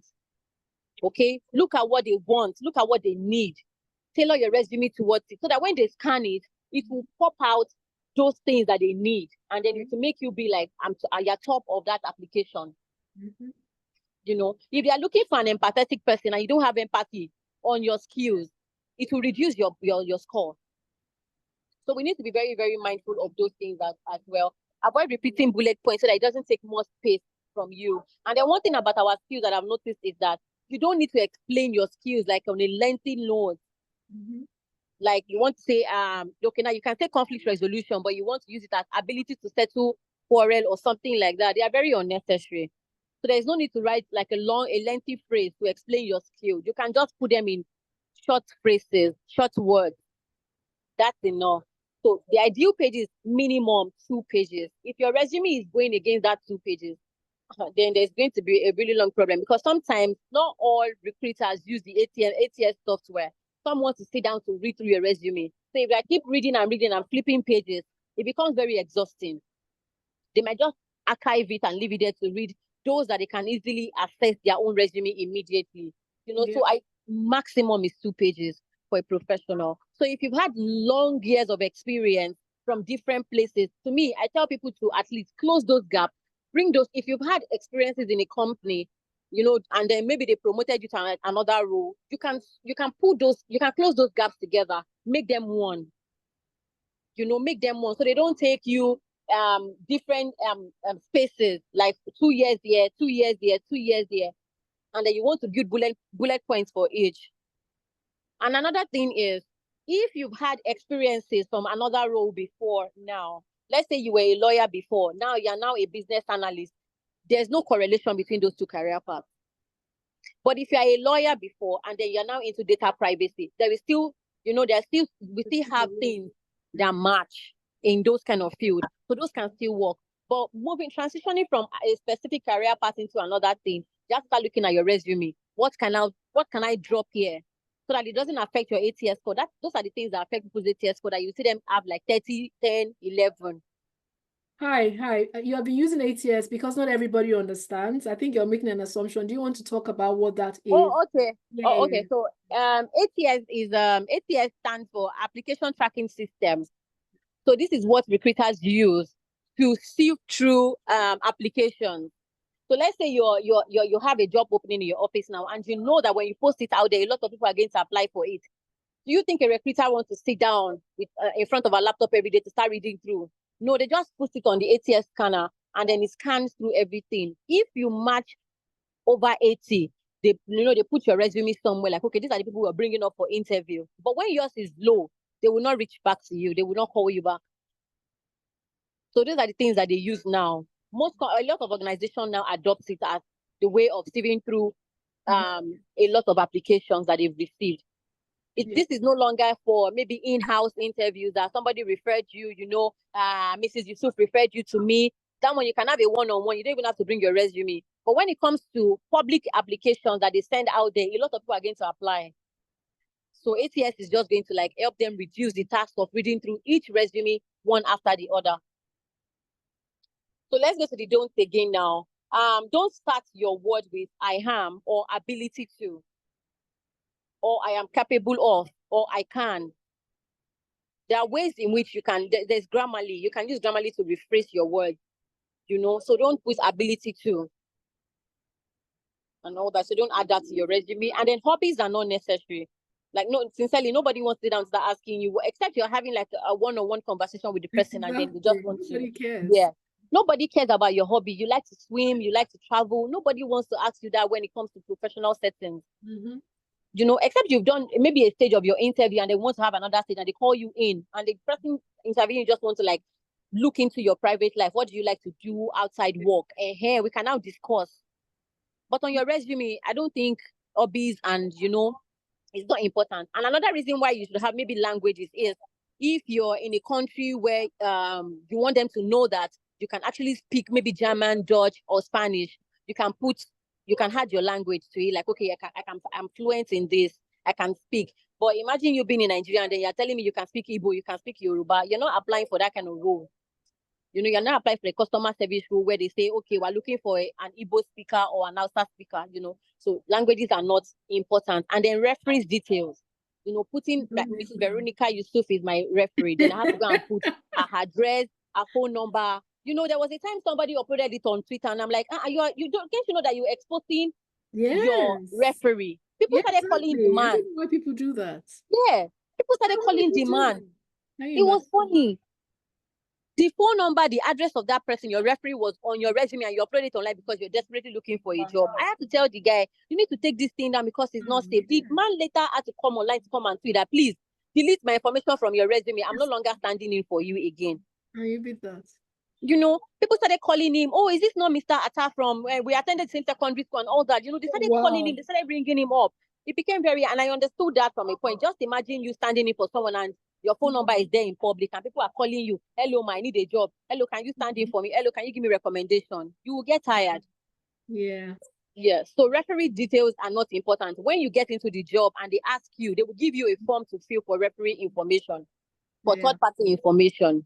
Those are the things that they do. They don't say put it on your resume.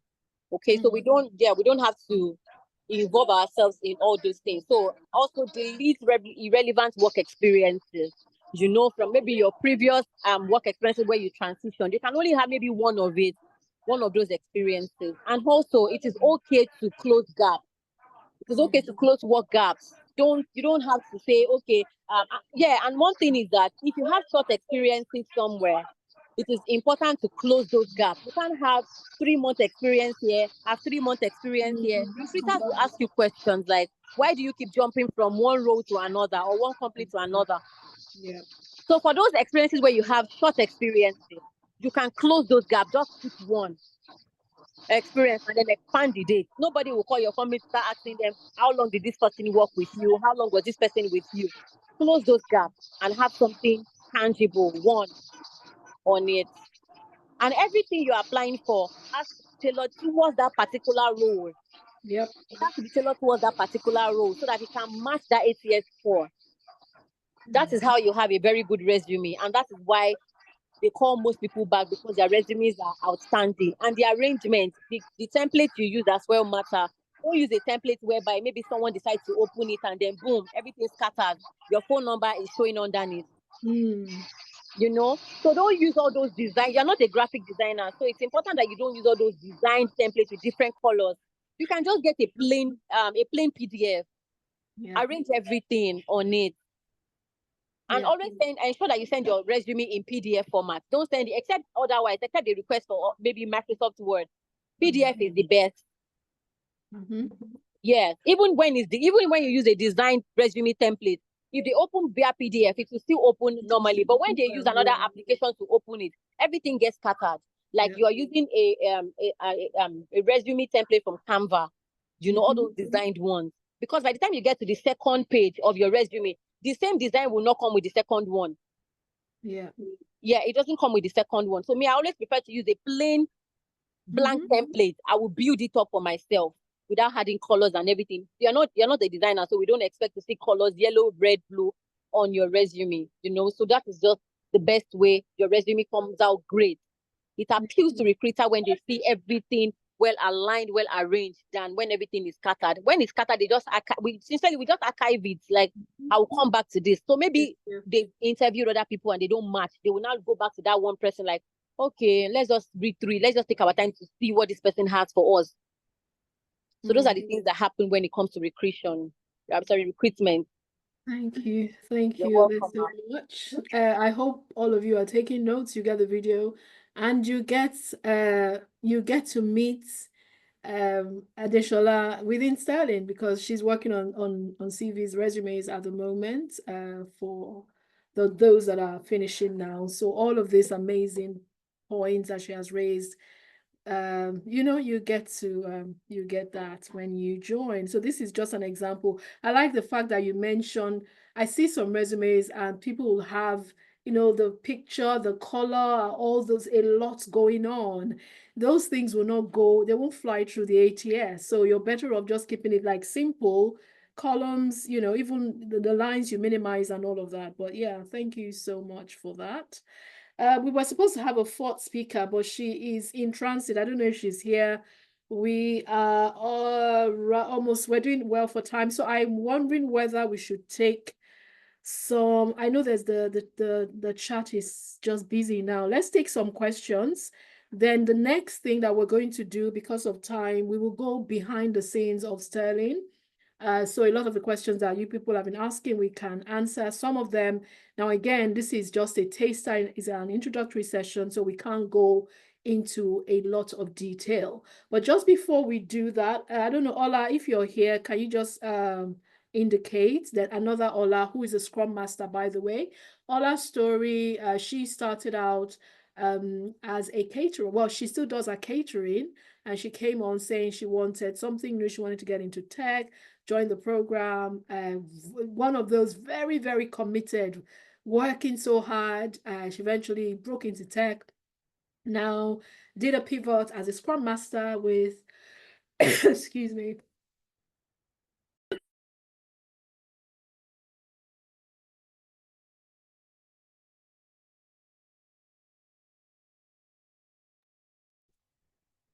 Sorry about that. I had a tickle. Yeah, so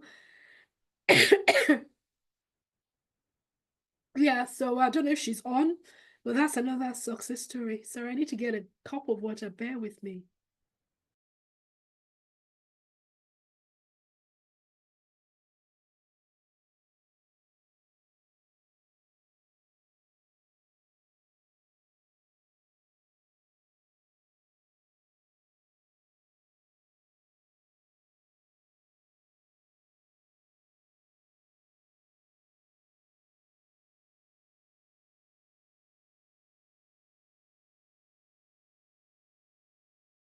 Sincere apologies. I had to have a drink. Had a tickle there. So that's another story. I don't know if she's able to come on because she's in transit at the moment, but again, she has an amazing story. She's now a Scrum Master. She did a pivot, I think, 2 years ago, with one of the car manufacturing industry companies within that they have a global reach anyway. So let me tell you quickly before we go into questions, a few of the things that you will stand to gain within Sterling. So those of you who are interested, let me know in the chat, what is your area of interest? If you haven't indicated already, are you thinking about project management? You have heard from all of these speakers that we have featured today. You've heard about, you heard from Faith, who's a business analyst. She started out as a GDPR business analyst. So she has a knowledge of general data protection and regulation. So your data privacy, if you've heard about that. And she's now a business analyst. Bolaji as well, a business analyst. Then you heard from Ola, Dr. Ola, we like to call her. Also, when she joined us, I think she was interested in project management. So she also had the flavor of both. She did business analysis, did project management, did project support, worked on a GDPR project within Sterling, and now she's even doing data. She's working as a data analyst, quite resourceful, very, very pragmatic, very good, Ola, all of them. So I'm sure you would have seen that it is about putting the work in. It is possible to make this career transition. You can be successful at it, but you've got to be ready to put the work in. What does Sterling Tech offer?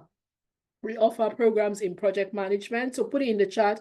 Is it project management you're thinking about? Some of you that filled the form you indicated, so we have that data, but in case you did not, let us know. Project management, business analysis, we do data privacy as well.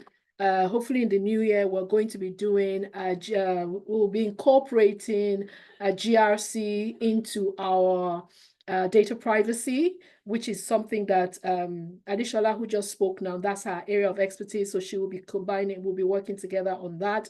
We are also, our business analysis program is IIBA endorsed, an International Institute for Business Analysis. They are a globally recognized body. And so we are an endorsed education provider. So if you go through our business analysis program, you get that as a certificate of completion. Now, we're not yet administering the exam. So you would have to write the exam external. But in 2025, one of the things that we're going to be doing is we'll be also offering exam prep, of course, as a different offer. So if you want to write the ECBA certification exam, so the entry-level certificate in business analysis, I'm right now in conversations with the IIBA to get us set ready for that. In the new year, we're going to be doing that as well. But for now, our curriculum, the business analysis curriculum, is based on the business analysis body of knowledge, BABOK curriculum. Some of you would have heard of that. And what you stand to gain is you get all of that, from a knowledge perspective. You have the key knowledge areas within the business analysis body of knowledge. Our curriculum covers all of that. So you have that, and then we put you on projects. We have real life projects. I will be inviting Andrea, who is on one of our projects at the moment, to talk about a little bit, because we are pressed for time.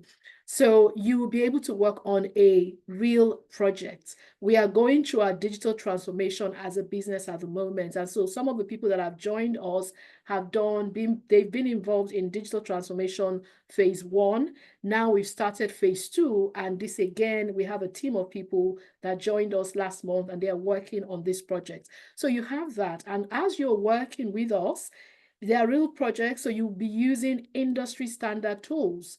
So we have the Jira, we have Confluence. When Helen was asking, you have access to that and so much more. You have draw.io, you have Glyphy, you have access to all of these things. And we don't restrict you. So once you are on the program, you are able to use the login details that we give to you, and you can practice even outside of when you are doing a session with us and all of that. So you have access to that. And again, we also have, so I've put it there, SharePoint, Visio, Glyphy, all of that. And then we have a learning management portal that has hundreds of tutorials. So like Ola was saying, that when she was with Sterling, sometimes she's on her way to work, and in her ears, she's listening to one of those tutorials. So as you're in the kitchen as a mom, you can be building all of that knowledge. You know, and that's something that you can get when you come on to Sterling. So you can catch up on anything. If you missed it because you have a shift, you can always go and catch up on all of that. And again, we have what we call the base camp.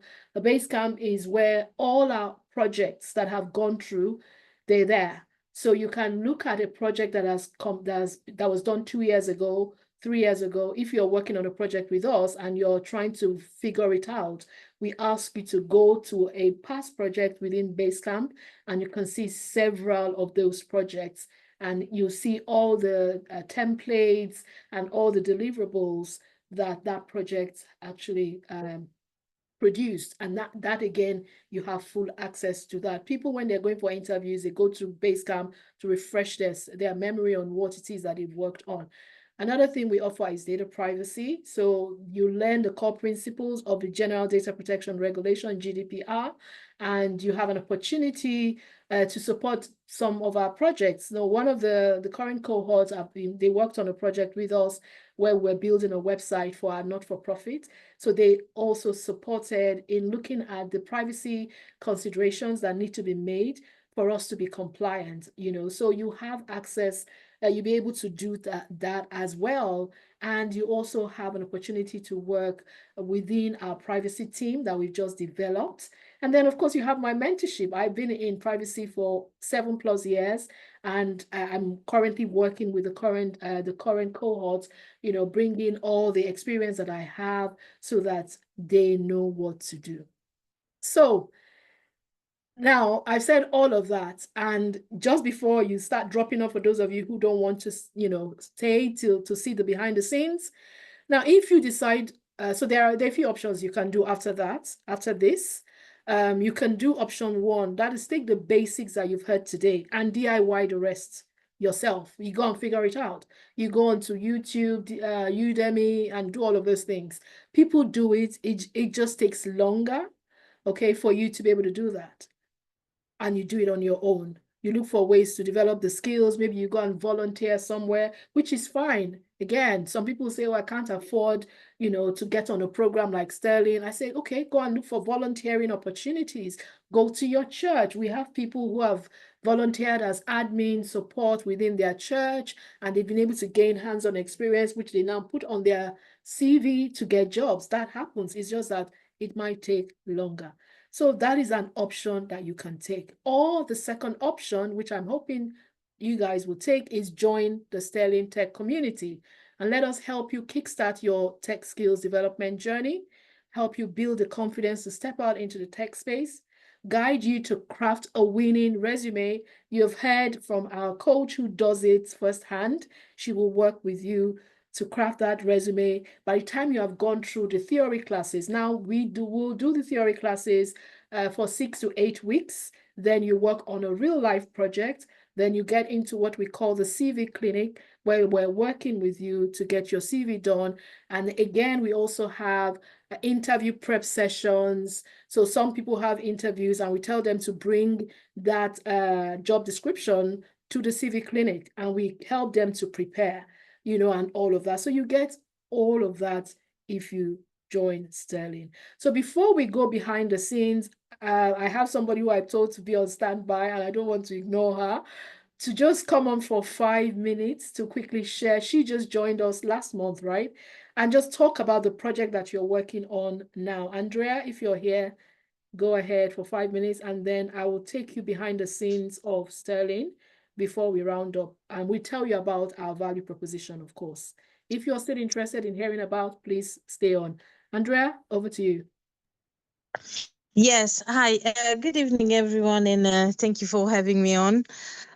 Yes. So currently, we are working on a Sterling taxation website to revamp the website, which is very exciting.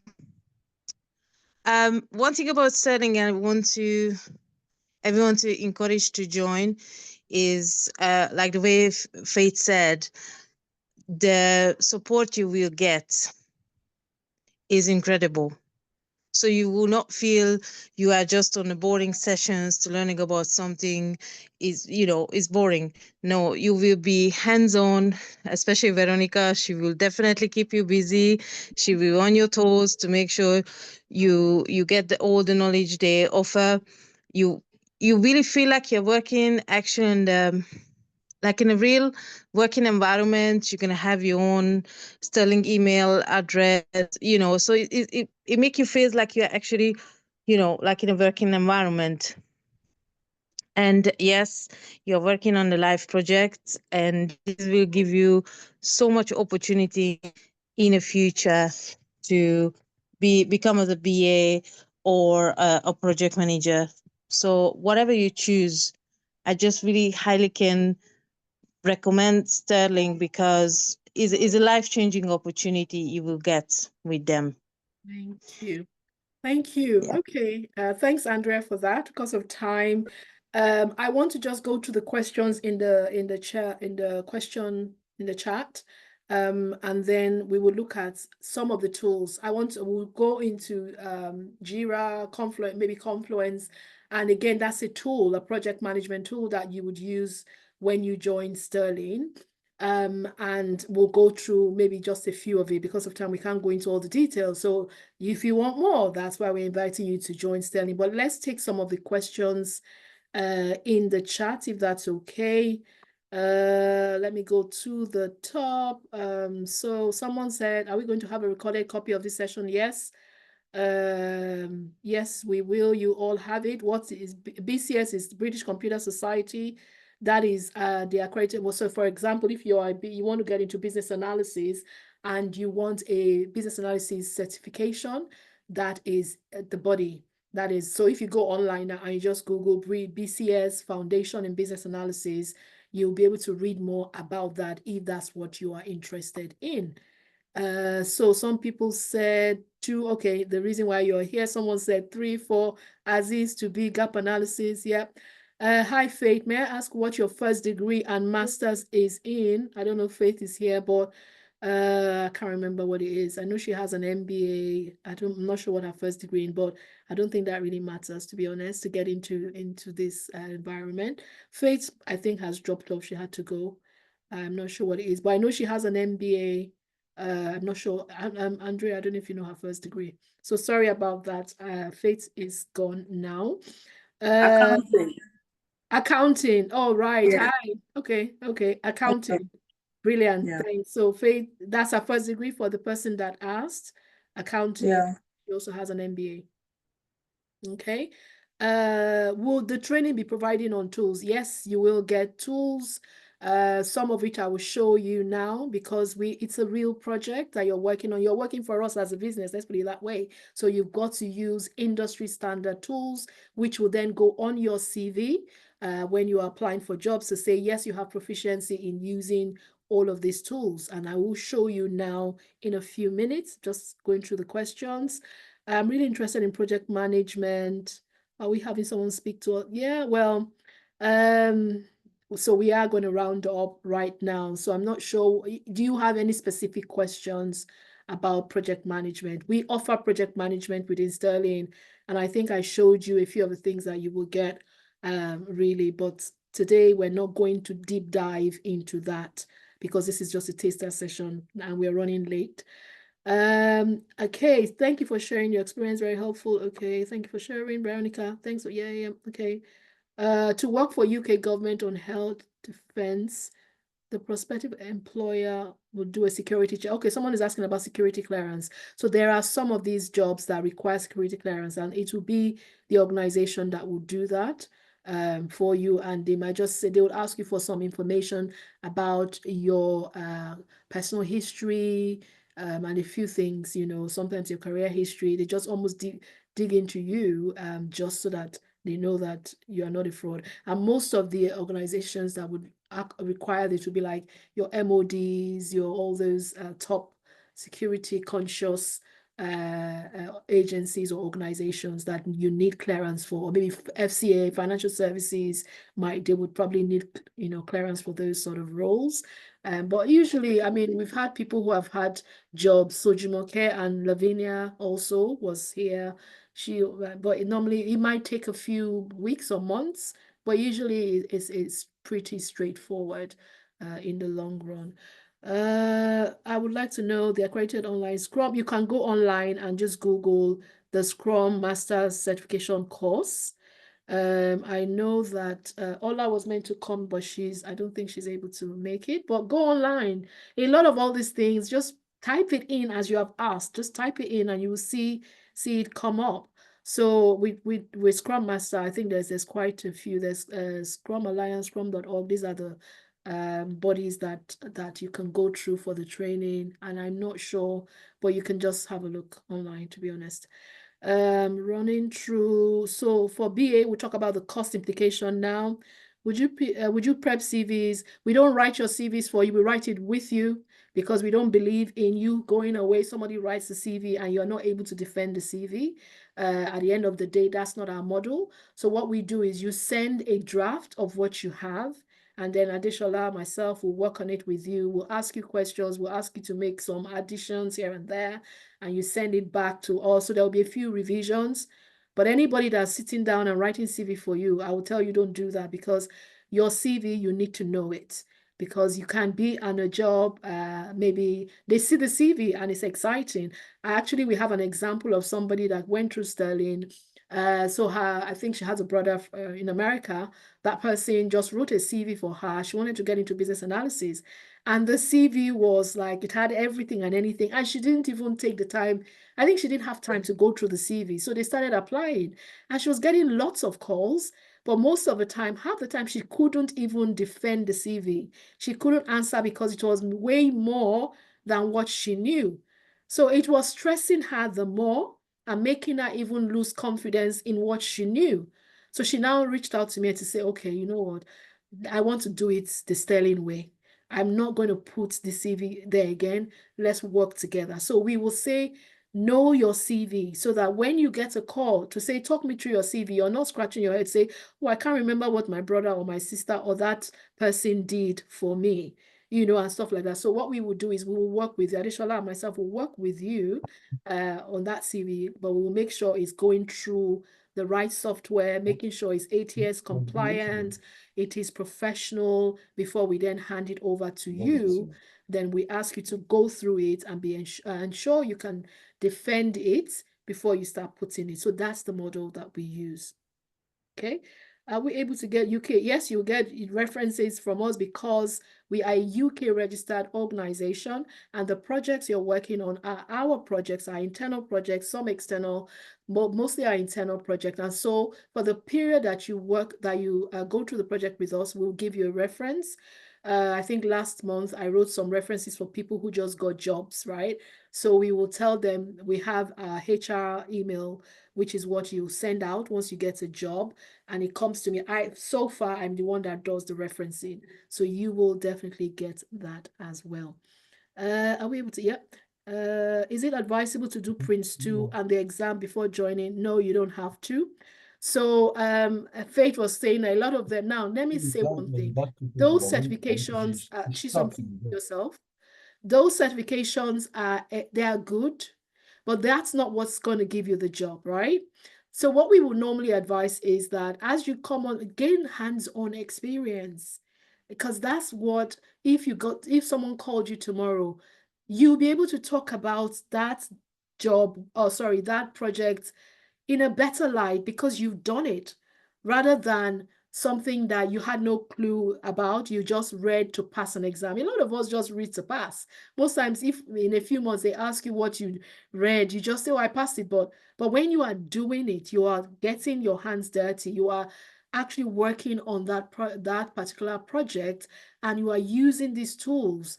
When you go for an interview, the chances of you being able to talk more about it from a place of knowledge is higher than somebody who just read to pass.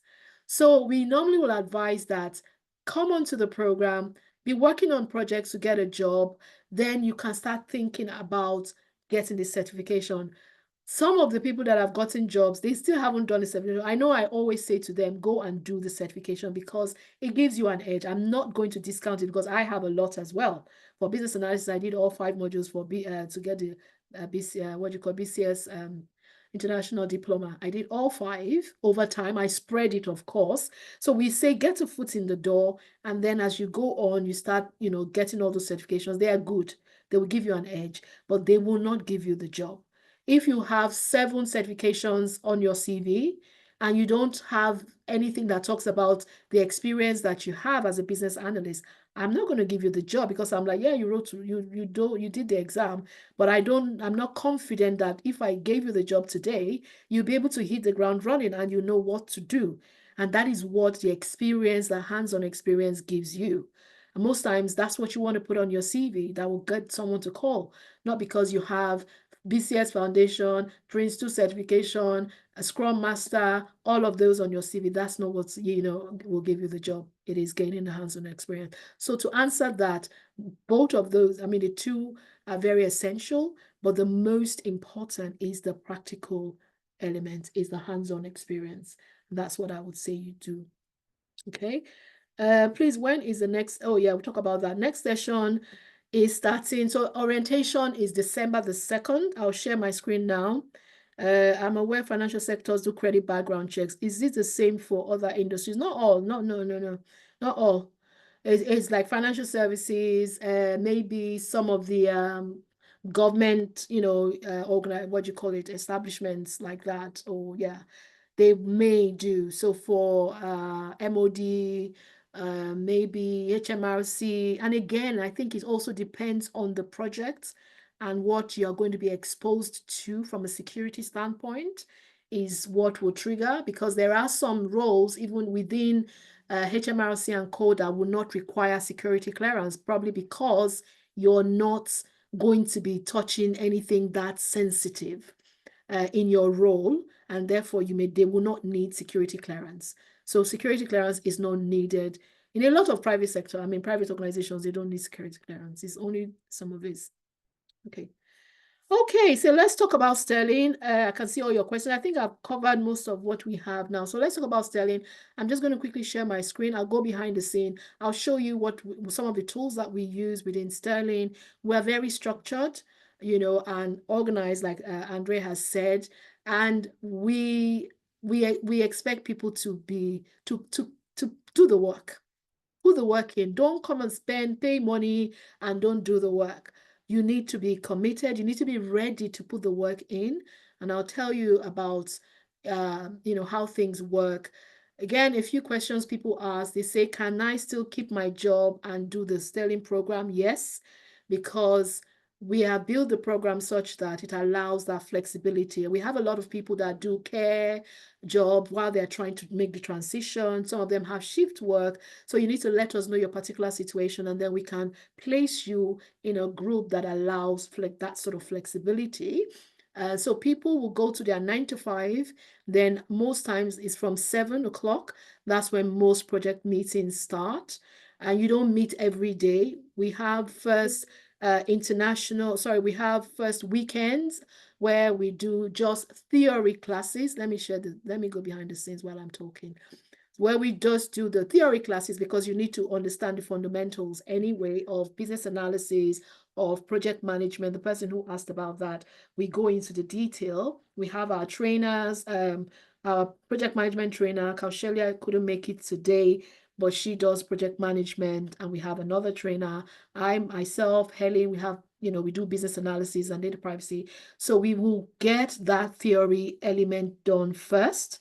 And again, our material is based on industry standard curriculum, like the business analysis one I talked about is all based on the IIBA. So it's not something we just make up and pull together, because we are an endorsed education provider. So we have all of this that we must put in place.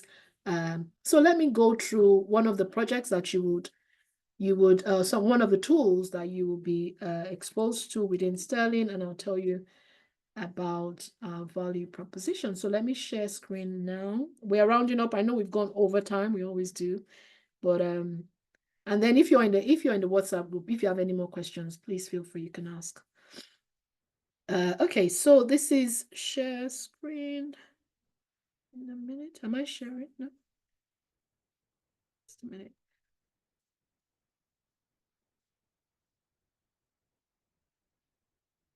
Yeah, but when you have questions, yeah, you can stick to, yeah, so sometimes it just goes over when people have questions. Yeah, so, okay, so this again is the behind the scenes that you'll be exposed to. So we have this is Confluence, the person that asked about Jira. Jira happens to be one of the apps here. Let me just quickly go. So you have Jira here. And again, when the team, different projects are working, well, depending on the type of project they're working on, if there is any development work going on, all of that will be documented using Jira. And we also have tutorials. We teach you how to use these tools. So you see a lot of our projects here: website revamp, Basecamp integration project, CRM implementation. This is an external project we did for a client, data retention policy for the GDPR. Can you see my screen? Sorry, I didn't ask. Can you see my screen? Yes, Yeah, you can. Okay, so we have all of these projects, and so this is the tool that you will have.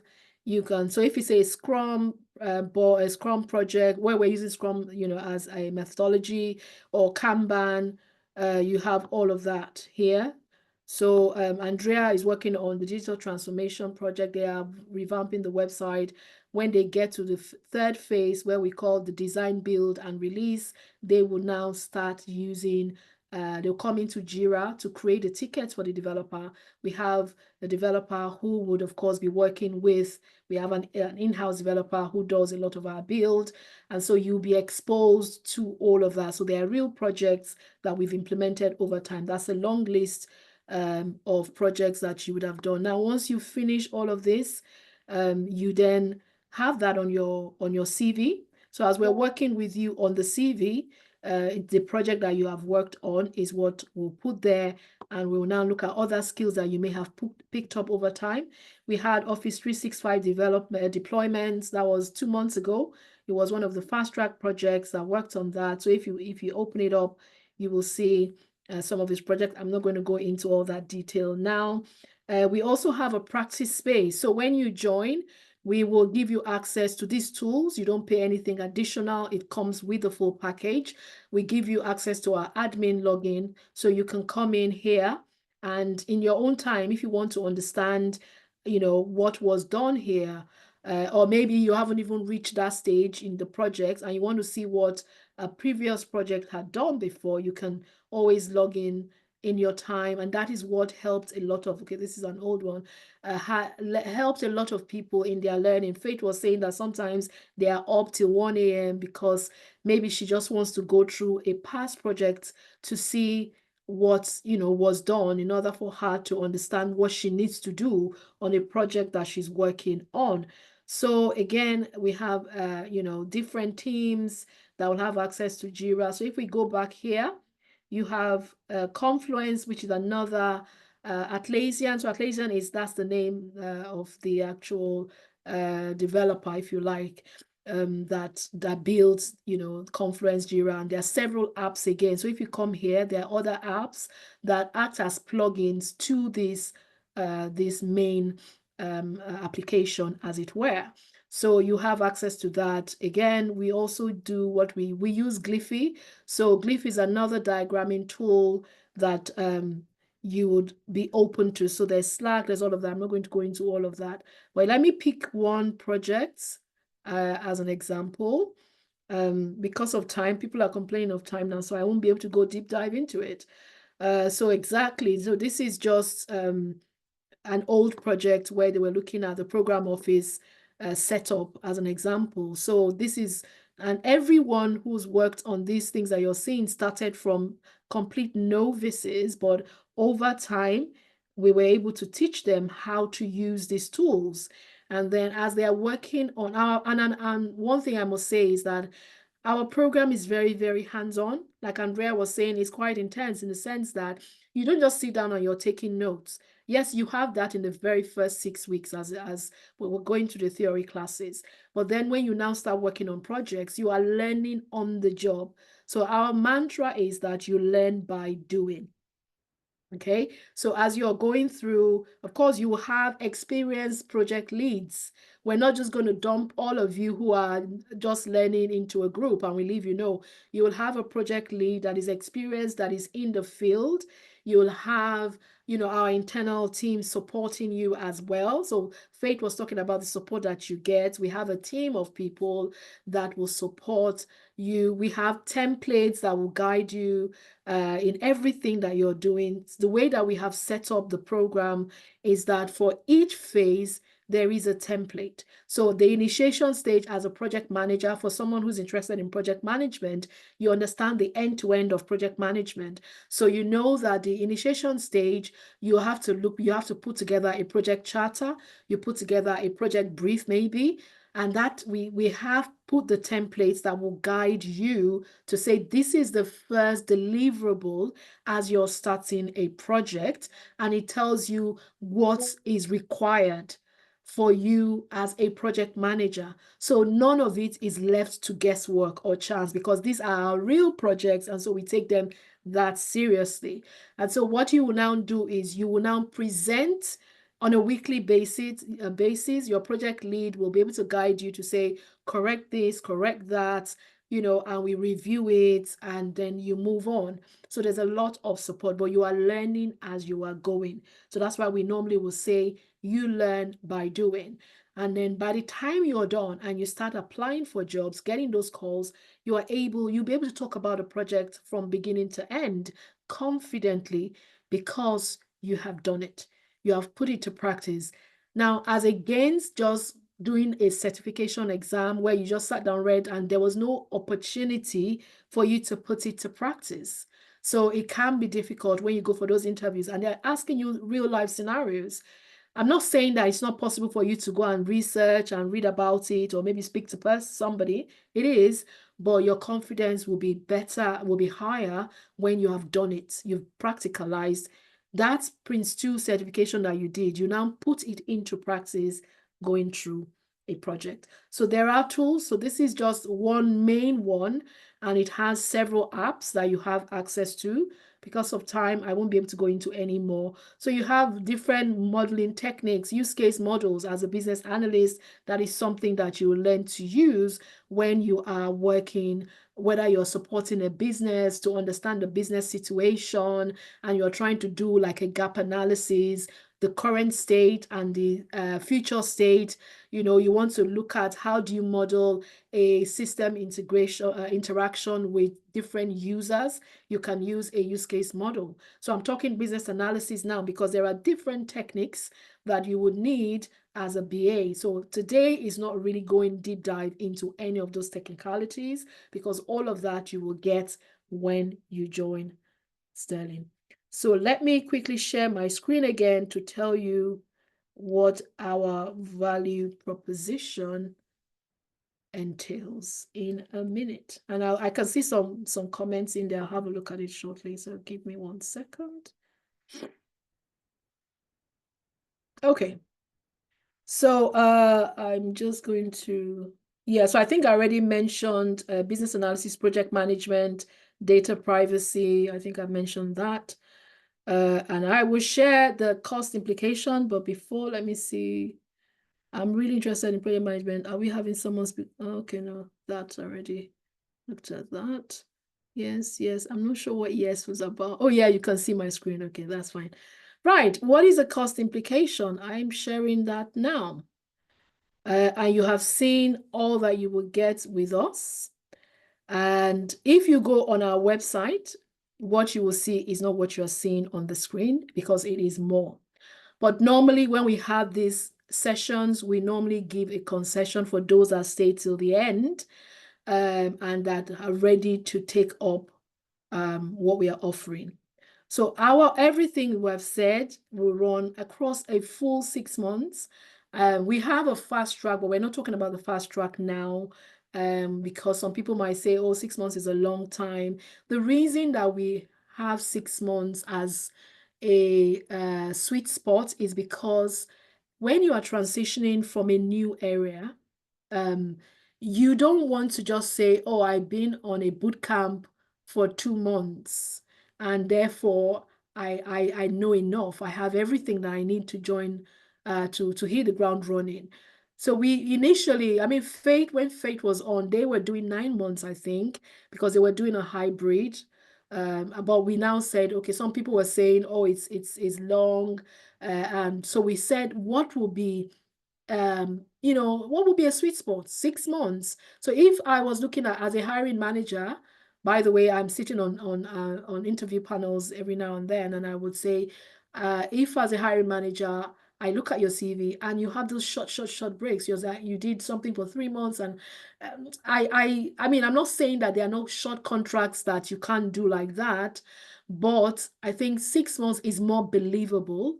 And we have done research, and again, based on people that have joined Sterling before, when they're applying for jobs, some recruiters will say, "Oh, 3 months is quite short, to work on a project. Are you sure you saw a project through from beginning to the end?" And all of that, and they now start losing confidence and stuff like that. So for us, we believe that 6 months is not enough. I mean, it's enough to even give you that confidence, because that is a long time for you to begin to pick up the skills and the competencies and the confidence. And again, most projects that you see from end to end will be around that time, around that duration. So you get 6 months, and we normally give a bonus to 8 weeks, so 2 months, when you are applying for jobs. When you are now in the job market, we always give that bonus. So there's nobody that we have said, oh, come on, 6 months is over, bye-bye. No, because we have a community. We still support you when you're applying for jobs and you want someone to look at, maybe to support, have a look at your job description to help you and all of that. So you still have time. You still have access to our LMS. We give that again for additional 2 months. So if you sign up today, what we are offering, that's our Black Friday offer, one-time payment of 897. Or if you want to split the cost in 2 or 3 installments, you do a deposit of 500 and you pay 500 by the end of December. Or you do a 3 installments of 397. You do 397 now and you split the remaining 2. We are looking, hopefully by next year, we might be able to offer finance. We will be speaking to some organizations where people can, get finance and spread the cost and all of that. But we're not quite there yet. And I'm telling you, what you get is more value than what you're going to pay for. Okay. So now this is available only for 72 hours, and it goes back to what we have on the website. So if you would like to take this up, our new joiners orientation is December the 2nd. I know 1 or 2 people have already signed up, and we're looking at 28th of November before, but we just decided to extend it a little bit to December the 2nd. The new joiners orientation is where you would have made your deposit.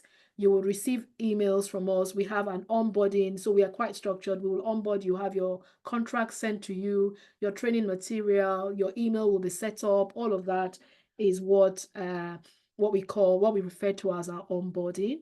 All of that would have been done before December the 2nd. And then December the 2nd is when you now come on Zoom as a cohort. So everybody who has signed up, we now come on and we walk you through all the details of Sterling. So now I couldn't show you everything. So we walk you through the tools, the templates, all the repositories, everything. We walk you through that. And then you start your theory classes, which are Saturdays. So for someone who is saying, do I have time? The theory classes are usually Saturday mornings or afternoons, depending on the trainer. And that again, we will discuss during the orientation. So for you to take this offer, the lines will open. Yes, we have gone over time. So I guess the lines will open in like 2 minutes for just 1 hour. And that's the number. So if you'd like, I'll leave this on for you to take a screenshot. The number would also be posted. I saw Trevor strolling in at the end. If you can put the number in the chat, please. as well, or just put what you're supposed to put in the chat. You can call now for the next 1 hour. Now, if the line is busy, you can send us an SMS or you call later, just in case we're talking to somebody else. And we hope that this has been a useful one, and we hope that some of you will be able to join us in the next cohort. And yeah, so please, if you're in the WhatsApp group, you can ask any more questions. And if you would like to take this offer, take a screenshot, and the lines will open in exactly 1 minute. Okay, any questions from anybody that we need to cover? Anything? Oh, and what another thing is, if you have any questions about the program, that's what the call is about. So it's like we call it our application call. So if you want to ask any further details, you can ask when you make that call, and we can answer you particular question. No, sorry. This is way competitive. So this is not our full fees. If you go on our website, that's not what you will find. It's actually more. So this is what the offer is. And therefore, I think we went over time by half an hour. Apologies for those that did not like that, but please take a screenshot of it, ask questions in the WhatsApp group, and we look forward to welcoming you, some of you who will join us, and those of you who want to go on your own. We wish you all the best on this journey. Thank you for joining, and have an amazing rest of the weekend.